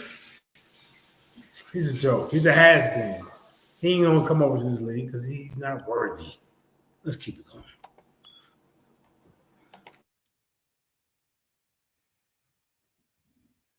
Two different things, and I never said another nation couldn't be blessed either.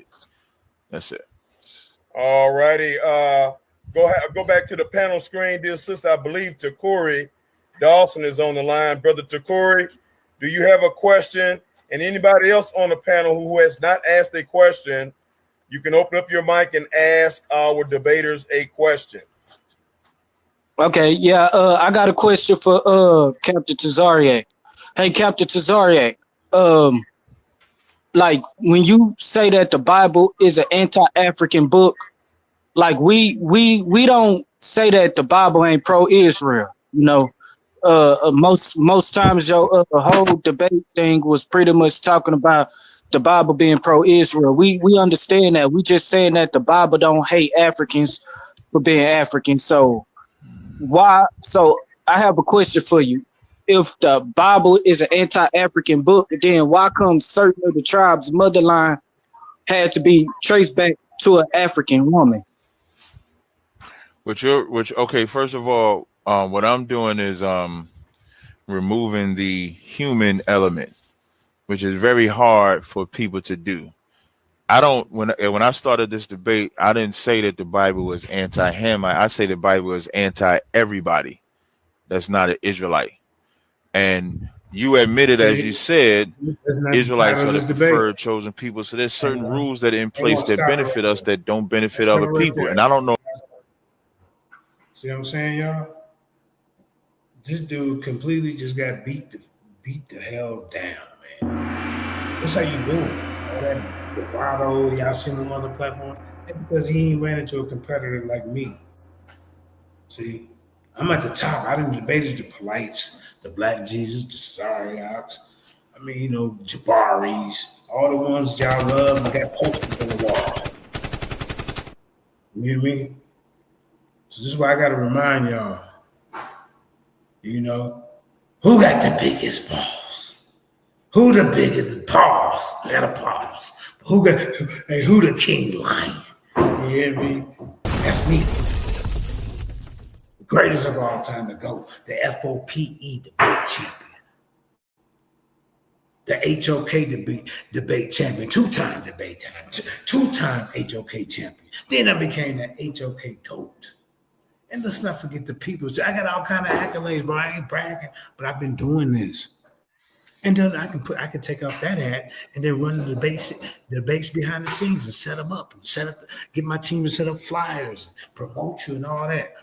Who brought the commissions and the goddamn Tahooties and the rest of these guys, the consuls and the PAs and all these black, bro, that's me. But these niggas don't want to give me the recognition. A lot of people say, I didn't know these people until JJ put me in the back chat with them. They friends for life now. The Kyles, the goddamn King Chefs, Jeremiah, please say to God. So I'm willing to help this brother right here build this league up.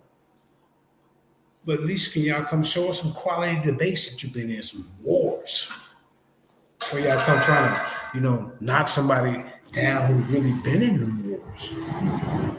So, like I said, I'm excited about this, man. And it takes for people to be in other leagues to see how, man, this ain't how this shit's supposed to be run. So let me do it myself. And that's what I did when we started the Lions thing. Shit, fuck that. I ain't gonna, if you ever see me hosting my debate, JJ ain't being biased. Go check the track record. So this is what we doing over here. Yep. And real quick plug for what we got. Real quick plug for what we got coming up this week. We have go ahead, bro. Where did it go? Here we go. On Thursday, we have the diabolical denial of ADOS with Zion Warchild. Make sure that you subscribe, hit that bell so you get a notification. Hit notify me so that way you get another notification when we go live and you don't miss this one. This one is one that you're going to want to tune in for. He's coming. You already know what he's coming to do if you hit the Zion Warchild, man. He's not coming to play no game. Shout out Zion if you're in the stands. All right, let's get back into it. What your nationality is, but you're not going to tell me, like, as a black man, we live in a land right now that say we're 3/5. We live in a land right now that benefits one race of people over another. Period. The white man benefits greatly in his kingdom. This is his kingdom. He rules. The America is anti-black based on their law structure that's designed against us. That where they got that concept from. And dig this, when it says that when I'm saying it's anti-black, their constitution says all men are created equal. But the men that they were talking about was not me. They was not the Native Indians. It was only written for them. That's their constitution, where the Bible is our constitution. Now, just like I know that the American Constitution is anti-black, anti-Indian, anti-Taino Indian, anti-Mexican, just like I know it's anti-that, everybody knows the Bible is anti every other nation. Christianity did such a horrible job to blacks and Hispanics to where we can't stop. You gotta stop, bro. First of all, the Hispanics, they have their own culture, their own gods, Quasicoto and all these other different deities that they have. You know that the creator of that 12 tribes chart said it was a catch to include Native Americans, Guatemalans, Mexicans, and all that. They have their own culture. In the beginning, y'all had me going up to them, man, you're part of the 12 tribes chart, looking like a goddamn ass clown. So I figured it out. Shout out you. Yeah, man. And for you to hate the motherland like you do, bro, who sent you here? See, I don't just do debates just for debate. I do it because people like this, we need to get them out of the community if they want to call themselves a teacher. You misleading people. I digress, as they say in our circles. Go ahead, man. Now, there was a question up here that I wanted to ask you. It was a Rob Warren question. Let me just go back here. We're at 202 now. Rob Bourne's question Yeah, I seen was, that. being that the Bible is against ancestor worship, multiple deities, African forms of divination, star worship, necromancy, astrology, how can you say the Bible is not anti-African by going against African cultural norms? Okay. Because the whole continent of Africa is made up of 52 different countries. Everybody don't believe in the same spiritual beliefs on that part of the continent. And some of these people have been there for hundreds and thousands of years. So how can you not say that they're not part of that continent? So I say that to say this, that Israelites were on that continent for hundreds and thousands of years. Hundreds of thousands of years. Just like any other culture that's not, all African spiritual systems are not the same. So when the Bible came here to America, it got taught to us by an enemy, taught to us their way, because they took it from that land. They took it from that land. But Chris Harris, I tell you this: when blacks, Africans, or whatever you want to call us, who we were in this land, we got a hold of that book. They resonated with the Israelites and their escape and their salvation. That book helped them. They used the book to benefit themselves. The white man used that book to try to tear down and manipulate. So we won with that book because you can't show any other book that was used to help during our liberation. Go ahead, bro. Let's keep it going. They were talking about was not me. They was not the Native Indians. It was only the other nations do nothing but have their life without us. When you go into an East Indian town, it don't include us. The same Africans that y'all begging us to love do not join us. When I say join us, I'm talking about dominantly. And we always want to forget that they're the ones that sold us to this oppressor. So they're just as culpable to the condition that we're in. If you and I commit a crime and in the middle of that bank, let's say we rob a bank, and in the middle of that bank robbery, I shoot the security guard and he dies, I don't just get the charge with the murder. You get charged with the murder too, because you robbed the bank with me. So the Africans sold us into slavery, put us in chains. So everything that we're going through, they're culpable for. So but Captain Tazaryach, yes. Yeah, but we were sold into slavery because of our sins, though.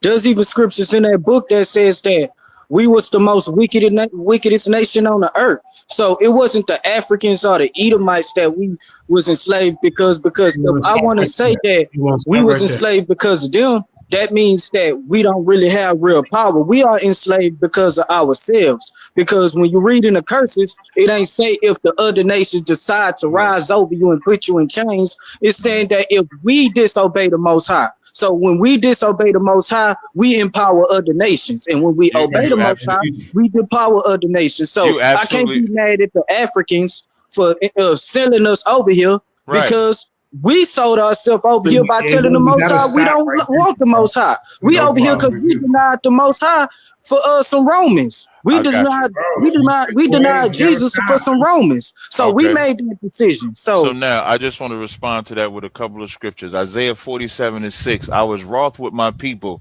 I have polluted mine inheritance and given them into thine hand, which goes right to what you said. It says, thou didst show them no mercy upon the bro. Yeah, timing is everything. Now, see, Takori just killed this dude. See, back then, Takori was a young lion in the lion's den. You know, he's working his way up, and he got some good question, bro. Can you go back like 10 seconds and let the people hear Takori question? Got you. We're That's at good. And cut him right up. now. About 10, 15 seconds. Go to Takori. Went back about 20 seconds. We empower other nations. So I can't be mad at the Africans for selling us over here because we sold ourselves over here by telling the Most High we don't want the Most High. We No over here because we denied the Most High for some Romans. We denied Jesus for some Romans. So we made that decision. So now I just want to respond to that with a couple of scriptures. Isaiah 47:6. I was wroth with my people. I have polluted mine. There you go.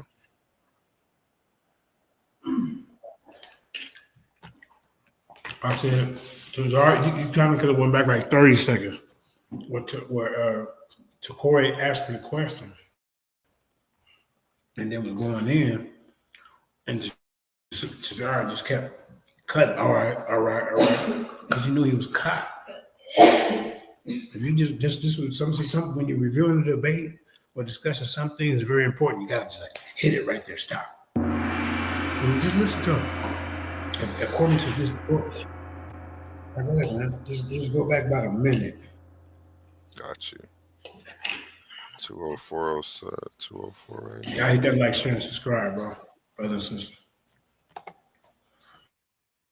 Here we go. Everything that we're going through, they're culpable for. So, but Captain Tazaryach, yes, but we were sold into slavery because of our sins, though. There's even scriptures in that book that says that we was the most wickedest nation on the earth. So it wasn't the Africans or the Edomites that we was enslaved because if I want to say that we was enslaved because of them, that means that we don't really have real power. We are enslaved because of ourselves. Because when you read in the curses, it ain't say if the other nations decide to rise over you and put you in chains. It's saying that if we disobey the Most High. So when we disobey the Most High, we empower other nations. And when we obey the Most High, we empower other nations. So I can't be mad at the Africans for selling us over here because we sold ourselves over here by telling the Most High we don't want the Most High. We over here because we denied the Most High for some Romans. We denied Jesus for some Romans. So we made that decision. So now I just His leg bleeding real bad, y'all. He got real beat up over in the Lions, dude. And shout out to Corey. He got beat. Yeah, just when when Corey first came into the Lions, then hold up. Go ahead, bro. Good question and comment about Tazaryach. I just want to respond to that with a couple of scriptures. Isaiah 47:6. I was wroth with my people. I have polluted mine inheritance and given them into thine hand, which goes right to what you said. It says, thou didst show them no mercy. Upon the ancient hast thou verily laid thy yoke, and thou hast said, I shall be a lady forever. So yeah, you're right. I ain't mad at the African for being African. But in no way does that mean I'm just supposed to forgive him, because that ain't in the scriptures. The Ecclesiastes said there's a time to love and there's a time to hate. When we got carried away in captivity before, when you go to Psalms 137:1, by the rivers of Babylon is where they sat down and we wept and we remembered Zion. We in that captivity, in that Babylonian captivity, because we sinned, as you said. But let's see if in the Psalms it said to just forgive him and have a kumbaya. It said, we hanged our harps with the willows in the midst thereof. Verse 5 says, if I forget thee, O Jerusalem, let my right hand forget her cunning. That's how important your culture and heritage is supposed to be to you. David said, if I forget Jerusalem, may my right hand forget how to fight, forget how to be crafty.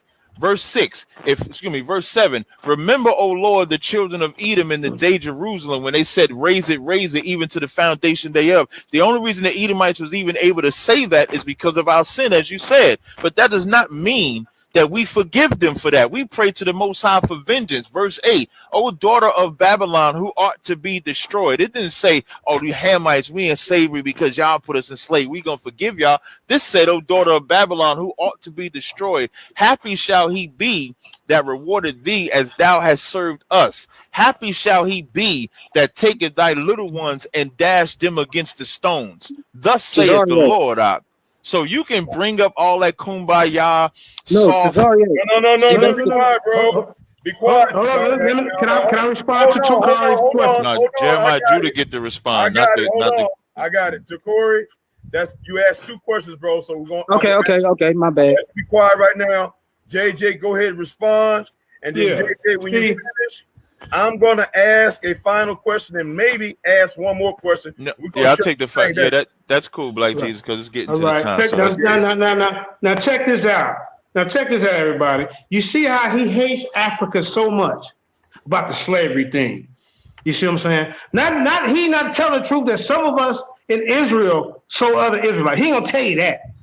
Then he ain't gonna even tell you that the same people that he called a tribe of Gad, these Indians over here, when the Tazaryach, when they got marched to Oklahoma, they took their black slaves with them. But you steady accept them. I never see you go against these goddamn Indians who had slaves. But you want to bark down on Africans who had slaves. You're a hypocrite, bro. When are you going to talk about these goddamn Indians who, after slavery, they still, after Emancipation Proclamation, they still had slaves. They had to send in the militia to come tell these to tell them to set us free. But you ain't got no discourse against them because you got them as your tribe of Gad. And the thing about it, they cannot be the tribe of Gad because they was already over here before Israel was even a goddamn own nation. So why ain't you running around here talking about these Indians who had black slaves? When are you gonna put that into your propaganda? I've been waiting for that for a long time. I've been sitting back watching. I said, when is he gonna ever talk about these Indians who had black slaves? You won't see it. Even after tonight, you won't see it. You won't see it. So you're a hypocrite, bro. If you're gonna talk about the Africans who had slaves, you better talk about the goddamn Indians. All right, brother JJ. Thank you, dear brother. All right, you can open up the panel again, sister. We're about to wrap this up, and I'm going to ask both debaters a question. It'll initially be directed to brother Tazaryach, but let me say this to you, brother Tazaryach. Again, dear brother, you brought up the issue about me ceasing commentary. Dear brother, I don't want you to stroke yourself the wrong way over here on the Lions Den Debate League, dear brother. I ceased my commentary not because you said shut the F up, dear brother. I, brother, chose to acknowledge that what you said was correct. And like a man. That's funny. Black Jesus Minister took the time out the whole debate to say, hey, brother, just so you know, you ain't punked me. That's funny. Let me go ahead and let it play. And I apologize to you twice, brother, that I was wrong. And that's what I meant, Black Jesus. All right, brother. All right, cool. He cried. I was wrong and I was too long. And I acknowledge that because I don't like all that goddamn biasness over there on the HOK. I love Sarnetta, but you know they biased as hell over there. You know what I'm saying? So, but we swing and bang over there anyway. Peace out to HOK and the Sarnetta. We love you, brother. Now, so again, brothers and sisters. Black Jesus, I think Sister Carla had a question. Okay, go ahead, Sister Carla. I have two, if that's okay. Go ahead. Okay. The first one is the Igbo people is actually a huge impact on slavery. And a lot of people have tied them to the Israelites. So when you keep making a statement about the Canaanites actually selling us into slavery, how do you feel about the Igbo people, which is part of the Israelites who contributed to selling us into slavery? You got the Igbo, you have the Ashanti, you have all of them. And when people say Igbo is Israelites or Ashanti is Israelites, I think they have a misconception about that concept. It's not that the Igbo or Ashanti are not Israelites, but they wouldn't be the dominant people in those tribes. We were never the dominant people. We went into a land that was already populated. Let's say if Africa, when we fled into Africa in 70 AD, and according to history, over 1 million Jews fled into Africa, we didn't flee into an empty land. We flew into a populated land already. So when we go into the Igbo, when you go into the Ashanti, can Israelites be amongst them? Absolutely. But we also were the least. That's the best. So when the white man came over here, they knew exactly who they were selling. It wasn't like roots or something where they just going around just grabbing any black people they could find. They knew exactly who they were selling. They were selling the ones that came into their land and got in power or got wealthy or got strong, and they sold them into captivity. So my answer to that would be those wouldn't be the Israelites that were selling us. Those would be the Hamites that would be selling us. They themselves said, I don't know about the Igbo said, but I know the Ashanti even admit to their role in slavery. And people claim the Ashanti, but every Ashanti is not an Israelite. It would be more like in America, if you say who's American, you would think more so white people are American, but black people are too. But we're 10 to 12% of the population here, even though it's a lot of us here. So it would be the same thing in those African tribes. We would be the 1, 2, 3% of that tribe. All right, Carla, hold on, Carla, before you ask your second question, because my question goes right in line with what you just said. Brother Tazaryach, what is your opinion, dear brother, about the wicked ass sons of Jacob? 11 of them who wickedly conspired and sold their youngest brother, the 12th brother, the 12th tribe of Israel, Joseph, into slavery, brother. What is your response to Joseph when he was faced with the predicament of revealing himself to his father and to his brothers that he was their brother, that they sold into slavery? And should we as Israelites emulate his response and his behavior, brother, to his brothers? Well, you know, Joseph saved his brothers. Joseph did in the spirit what Christ is telling us and commanding us to do. Like in John 13 and 34, it says, a new commandment I give unto you, that ye love one another as I have loved you, that ye also love one another and forgive. In Matthew, the 5th chapter, it says, it has been said before time, an eye for an eye, tooth for a tooth, but I say ye resist not evil. So Joseph could have let his family starve. He could have kept the black on black crime going. They sold him. It ended up working out for Joseph because the Lord was with him. And now his family is in a starving situation. And he could have said, man, F them, they sold me. But with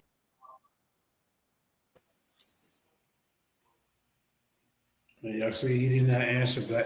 So he caught about everybody else putting the Israelites in slavery when they, at that time, in the book, it said they put their own flesh and blood in slavery. And you know what his answer was? Oh, well, you know what? He saved them, though. Now it's okay, as long as he saved them later on in life. As long as he saved them later on in life, that he get a pass. He saved them later on, so it's okay. See, when you debating somebody like this is what I'm talking about. Y'all gotta be able to catch people and stuff like that. Because that was a horrible response. And that was, he basically went to somewhere else. All right, bro, let's keep it going, please, baby.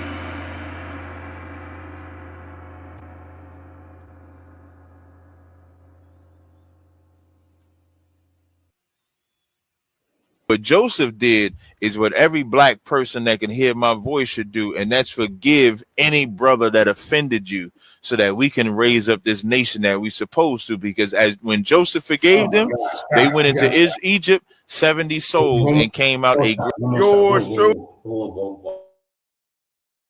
Whoa. But you ain't got to stop. I'm gonna say it. I just lost my spot again. Hold on. We was at like 2. But now he preaching forgiveness. Horrible. 206, 207. You're a walking contradiction, man. I lost my spot, JJ. I'm trying to get it back. Did we already pass this? Let's see. For a long time, I've been sitting back watching. I said, when is he gonna ever? We was past this. I don't remember that part. Yeah, we passed that. I ceased my commentary not because you said, now I remember. Shut the okay, yeah. And according to history, over 1 million Jews fled into Africa. We didn't flee into an empty land. We flew into a populated land already. So when we go into the Igbo, when you go into the Ashanti, can Israelites be amongst them? Absolutely. But we also were the least. So when the white man came over here, they knew exactly who they were selling. It wasn't like roots or something where they just going around just grabbing any black people they could find. They knew exactly who they were selling. They were selling the ones that came into their land and got in power or got wealthy or got strong, and they sold them into captivity. So my answer to that would be those wouldn't be the Israelites that were selling us. Those would be the Hamites that would be selling us. Hey, bro, you gotta stop. Bro, you gotta stop because you say you can't. So now Israelites came into what land of the white man?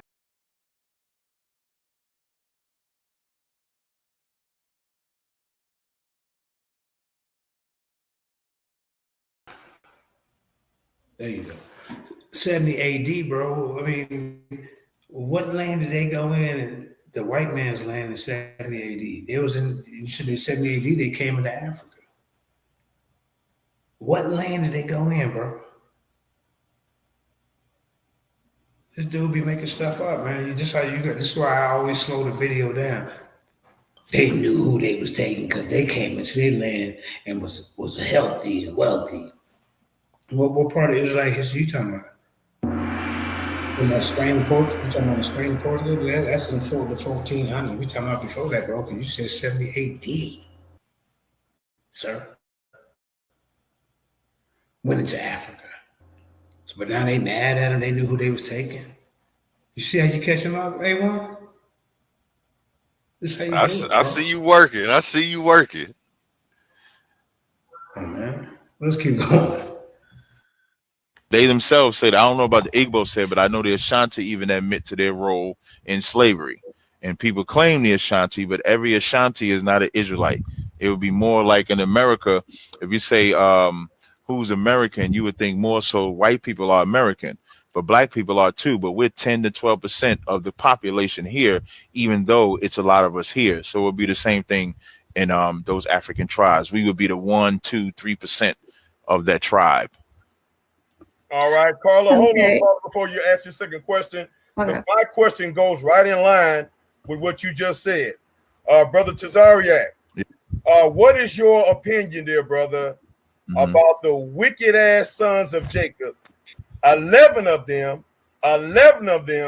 who wickedly conspired and sold their youngest brother, the 12th brother, the 12th tribe of Israel, Joseph, into slavery, brother.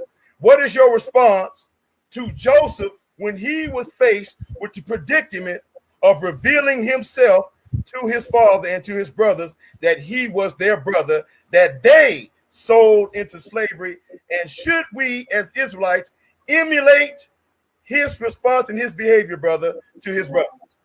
Well, you know, Joseph saved his brothers. Joseph did in the spirit what Christ is telling us and commanding us to do. Like in John 13 and 34, it says, a new commandment I give unto you, that ye love one another as I have loved you, that ye also love one another and forgive. In Matthew, the 5th chapter, it says, it has been said before time, an eye for an eye, tooth for a tooth, but I say ye resist not evil. So Joseph could have let his family starve. He could have kept the black on black crime going. They sold him. It ended up working out for Joseph because the Lord was with him. And now his family is in a starving situation. And he could have said, man, F them, they sold me. But what Joseph did is what every black person that can hear my voice should do. And that's forgive any brother that offended you so that we can raise up this nation that we're supposed to. Because when Joseph forgave them, they went into Egypt, 70 souls, and came out a great nation because Joseph had something that black people don't have, and that's compassion. So Joseph was right in what he should do, and those are the exact same things that we should do today. You could find what them 11 brothers did, and really you might as well just blame Judah. He was the ringleader of it. But if you can find tons of evil things that we did to each other, just like you could find tons of things that we did to do to each other to this day. But if we follow the spirit of Christ, or in that instance, based on your question, the spirit that Joseph had, it would mend the violence that we commit against each other. To answer your question. All right, Carla, go ahead, and we're going to wrap it up. Can I respond? Can I respond to what he said? Yeah, go ahead, JJ. Go ahead. All right, now y'all see the hypocrisy in this? Why ain't you outraged that Joseph that he was sold into slavery, but you outraged that they sold their own brother, but you ain't outraged about that? But you outraged about some other slavery. You're not even outraged that the Indians kept us in slavery longer than when the Emancipation Proclamation came about. You ain't even outraged. So you got to cut this hypocrisy out. That's all I got to say about that. All right, Carla, go with your last question. Okay, I'm going to direct this one to JJ700. Captain Tazaryach actually mentioned that the Melchizedek priesthood or Melchizedek actually is Jesus Christ. Do you agree with that? Because I believe that he had parents. So can you answer that question? Yeah, in our last debate, he said that if correct me if I'm wrong, but he said that Melchizedek was Jesus Christ. Well, how could he be Jesus Christ when they say he had no mother or no father? See, my understanding, Christ had an earthly mother and a spiritual father. I mean, they say that he had an earthly mother and an earthly father. That's what they teach over there. You see what I'm saying? So I'm trying to figure out myself, how could Melchizedek be Christ? I'd like you to answer that. When you go to, you asking me that question, I get to respond, I guess, because you're asking me that question. Yeah, I like. Let me say it again. I know what you asked. I just want to know, how do we say Christ? Family. The scriptures say, in the beginning was the Word, and the Word was with God. That beginning is talking about Yahushua. Melchizedek is just one of the appearances that Yahushua had. Yahushua's appearance in the New Testament. So when people hear us say Yahushua's Melchizedek, it's very hard for them to understand. But when you read John 1:1, it's telling you, in the beginning was the Word is Yahushua. He didn't have a mother. That when he was with the Most High, he didn't have a mother or father. He didn't have that. Well, he was the Most High's creation. Stop. You gotta stop. Compare that Stop. with a lot. You gotta stop. You gotta stop it. A1, you gotta stop. He said something stupid. Now, all out through the Bible, it said that Christ is the Son of God, the Creator. And if you can back it up to 15 seconds, what he just said, he's going to contradict himself, even trying to lie out of this answer. Can you back it up 15 seconds, please? I told you, man, this dude ain't ready for me, man. We're at 2:16. Let's do it. Watch. I backed it up 30 seconds. Here we go. Here we go. That beginning is talking about Yahushua. Melchizedek is just one of the appearances that Yahushua had. Yahushua's appearance in the New Testament. So when people hear us say Yahushua's Melchizedek, it's very hard for them to understand. But when you read John 1:1, it's telling you, in the beginning was the Word is Yahushua.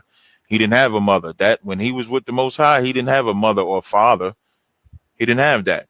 He was the Most High's creation. You pair that with a lot. No, quiet, Great J. Let him finish.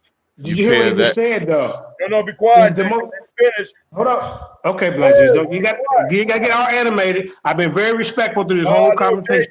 JJ, brother, the host is talking. You asked me to host. When I say be quiet, bro, be quiet. Go ahead, man. Thank you. I appreciate it. So in the beginning was the Word. The Word was with the Most High. The only creation the Most High ever made was Christ. And through Christ, he gave him the order to create everything else. So when we say Melchizedek is just an appearance. That's why when you go to Psalms 110:1, what did David say about Solomon? That he would be a priest after the order of Melchizedek, because he knew what Solomon was in spirit. That's why he said, the Lord said unto my Lord. To prove what I just said about in the beginning, when you go to the book of Colossians, I think it's the first chapter or second chapter. And the first chapter says, who is the image of the invisible God, the firstborn of every creature? For by him were all things created that are in heaven and that are in earth. That's talking about Christ. So in spirit, that spirit that Christ had on the earth is this same spirit that the Lord used when he created. We're saying Christ today because that's just the easy name to say or easy name to remember. But that's the same Christ that was with the Most High in the beginning. That's why that's Melchizedek. They're the same. All right. Final word belongs. I mean, this made a whole bunch of nonsense up, y'all. Y'all hear me?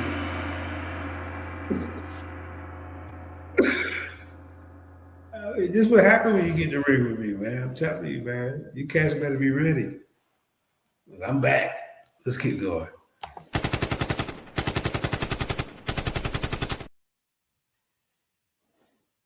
to JJ, and we're gonna end. Okay, Black Jesus. Let's go. Yeah, can I respond? Yeah. Black Jesus, let me say something to him. What he put his Yeah, foot in his mouth. I said you got the final Like word. I say, the Most High. Okay, yeah, the Most High created Jesus Christ or Yahweh Shai or whatever you want to call him. He is his father. Did you hear what you said, bro? I'm gonna play this tape back for you later on. So the Melchizedek is not Yahweh Shai, bro. Now, when he said he has no father, no, he said, look, he has no mother or no father, no beginning, no end.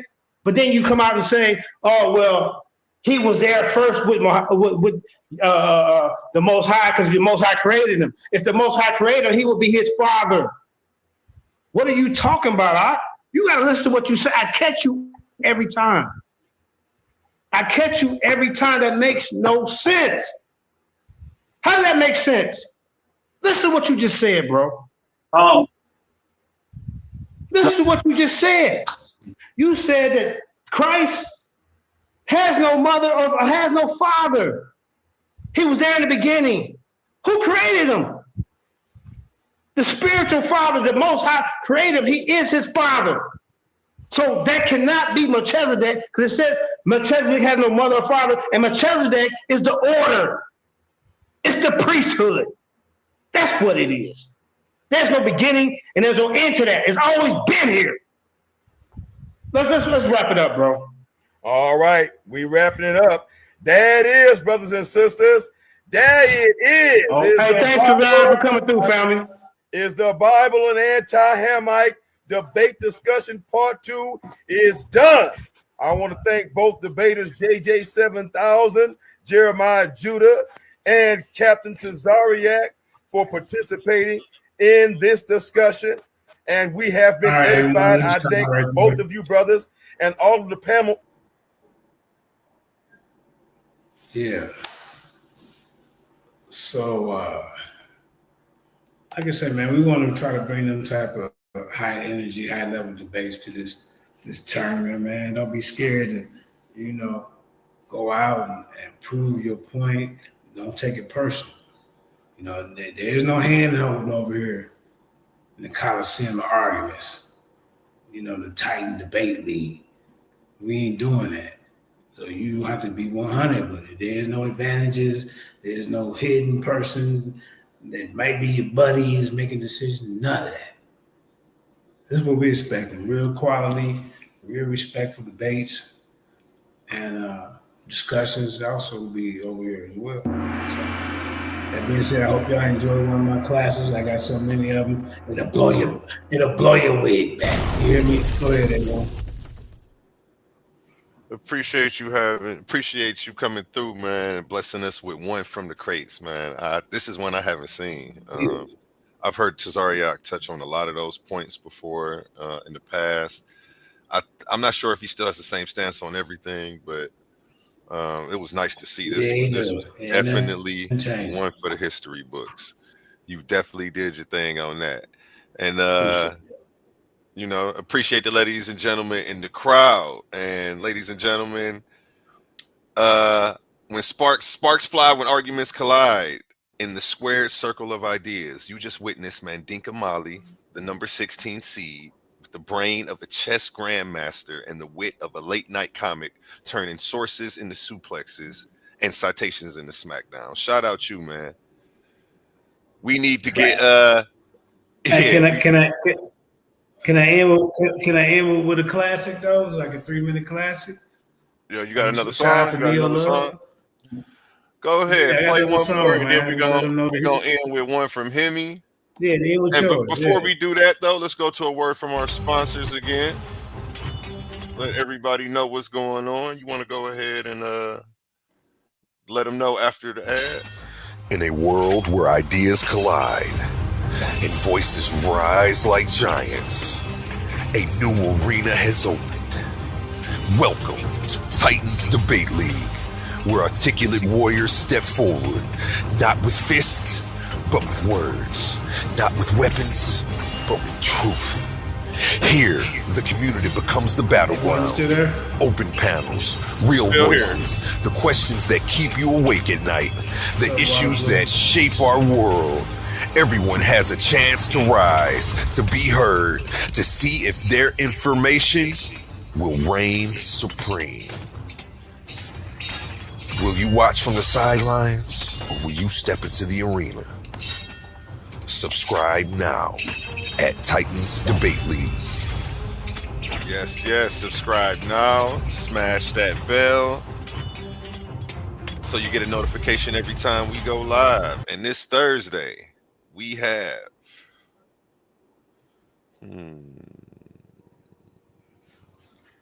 where did it go? I have to remove this from the stage to show this. I can't see, so let me know when you're ready for me to share. Okay, yeah. This Thursday, we have the Diabolical Denial of ADOS with Zion Wardchild. This is one you're not going to miss. Make sure you tune in Thursday at 6 p.m. Again, the Diabolical Denial of ADOS with Zion Wardchild. You guys should be hip to him. That's what we got coming up this week. And yeah, appreciate you again coming through, JJ. You know, dropping us with a classic out the crates. I'm gonna have to see what else you got in them crates, man. Definitely. Oh man. You want to give any shout outs before we get out of here? Yeah, man. Just shout out to Lions Den. Shout out to up and coming debaters. Hope y'all can learn something from watching some of my battles. And if you don't make some of the mistakes I made in some of my battles, learn from some of my good points. And don't be a one-trick pony when it comes to these debates. Other than that, hey, Lions Den for life. You know what I'm saying? But let's get up out here with Deal Roller with the Lions. And put it on the screen, family. Gotcha.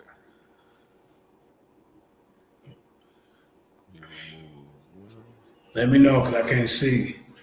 Go ahead, hit play. Yeah. Okay. All right.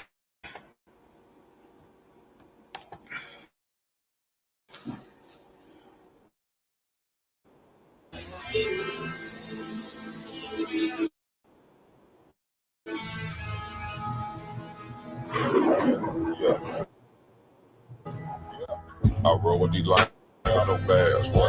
That don't make shit fair. I bet we terminators, leaving their brains up on the table. We just get back and we fill it up. You are the gas, we be filling up. I roll with these lions, no tiger, no bears, boy. That don't make shit fair. All these stacks up in the air. Most like keep a crispy pair. We not debaters, we terminators, leaving their brains up on the table. We just get back and we fill it up. You are the gas, we be filling up. This on the debate with these bars, cause most of these niggas we really don't trust. Coming live on the screen, they lie on the mean so far can lie. Take a walk in these shoes, wanted that shit might be rude. You ain't even paying dues. How the fuck you think you prove shit? Just don't make the news. Your dap don't fuck with. I keep on hearing about some people on that smoke. But every time I see that nigga keep saying he don't know, bitch, it's gon' make you know. JJ set up that little show just so we can see him frog, croak, kneel, be on gold, that's for sure. Last time I seen the boy, he was copping nooses. Yeah, back up on the scene, but he was not with Roof. I roll with these lions, no tiger, no bears. But that don't make shit fair. All these stacks up in the air. Most like keep a crispy pair. We not debaters, we terminators. Leaving their brains up on the table. We just get back and we fill it up. You are the gas, we be filling up. I roll with these lions, no tiger, no bears. What? That don't make shit fair. All these stacks up in the air. Most like keep a crispy pair. We not debaters, we terminators. Leaving their brains up on the table. We just get back and we fill it up. You are the gas, we be filling up. Niggas be geeking, they really want clout. Soon as they hearing my shit, they switching their style, they really too wild. I guess I'm really the shit. You niggas right there, you really a bitch. Ryan be up in this bitch, you really a bitch, so you really jumping from click to click, don't make me blick to the blick. Green dots on the shit. We go hard, you don't want it. On my spot, you don't want it. Y'all niggas ain't got no money, I'm sick. That BVS, you ain't got no feds. No. Diamond dash, brown and neck, pull up in Vegas. Niggas are fresh. Water dripping off me like a faucet. Hoes just lost it. Lions, that's my team. We live too awesome. Call it awesome. What you mean? I mean everything. You may call it flossing.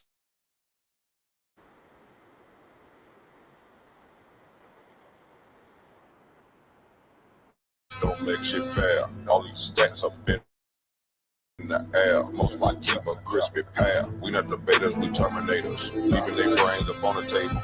We just kick back and we fill it up. You out of gap, we be filling up. I roll with these lions, no tigers, no bears. What? That don't make shit fair. All these stacks up in the air. Most like keep a crispy pair. We not debaters, we terminators. Leaving their brains up on the table. We just get back and we fill it up. You out of gap, we be filling up.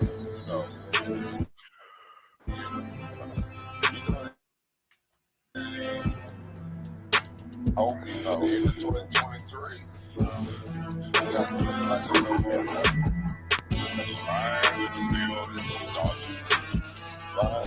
Lions up in the bitch. That's new. Happy Thursday. Rest of the goddamn team. Let me stop sharing.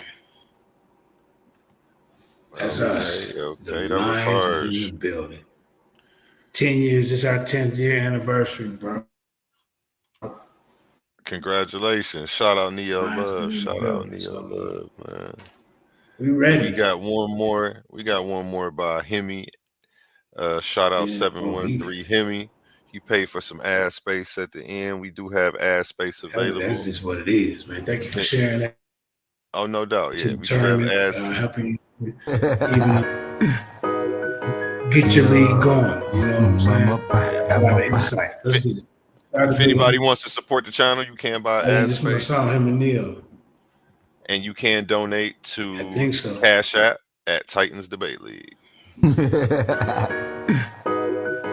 Yeah, I'm a body, I'm a body, I'm a body.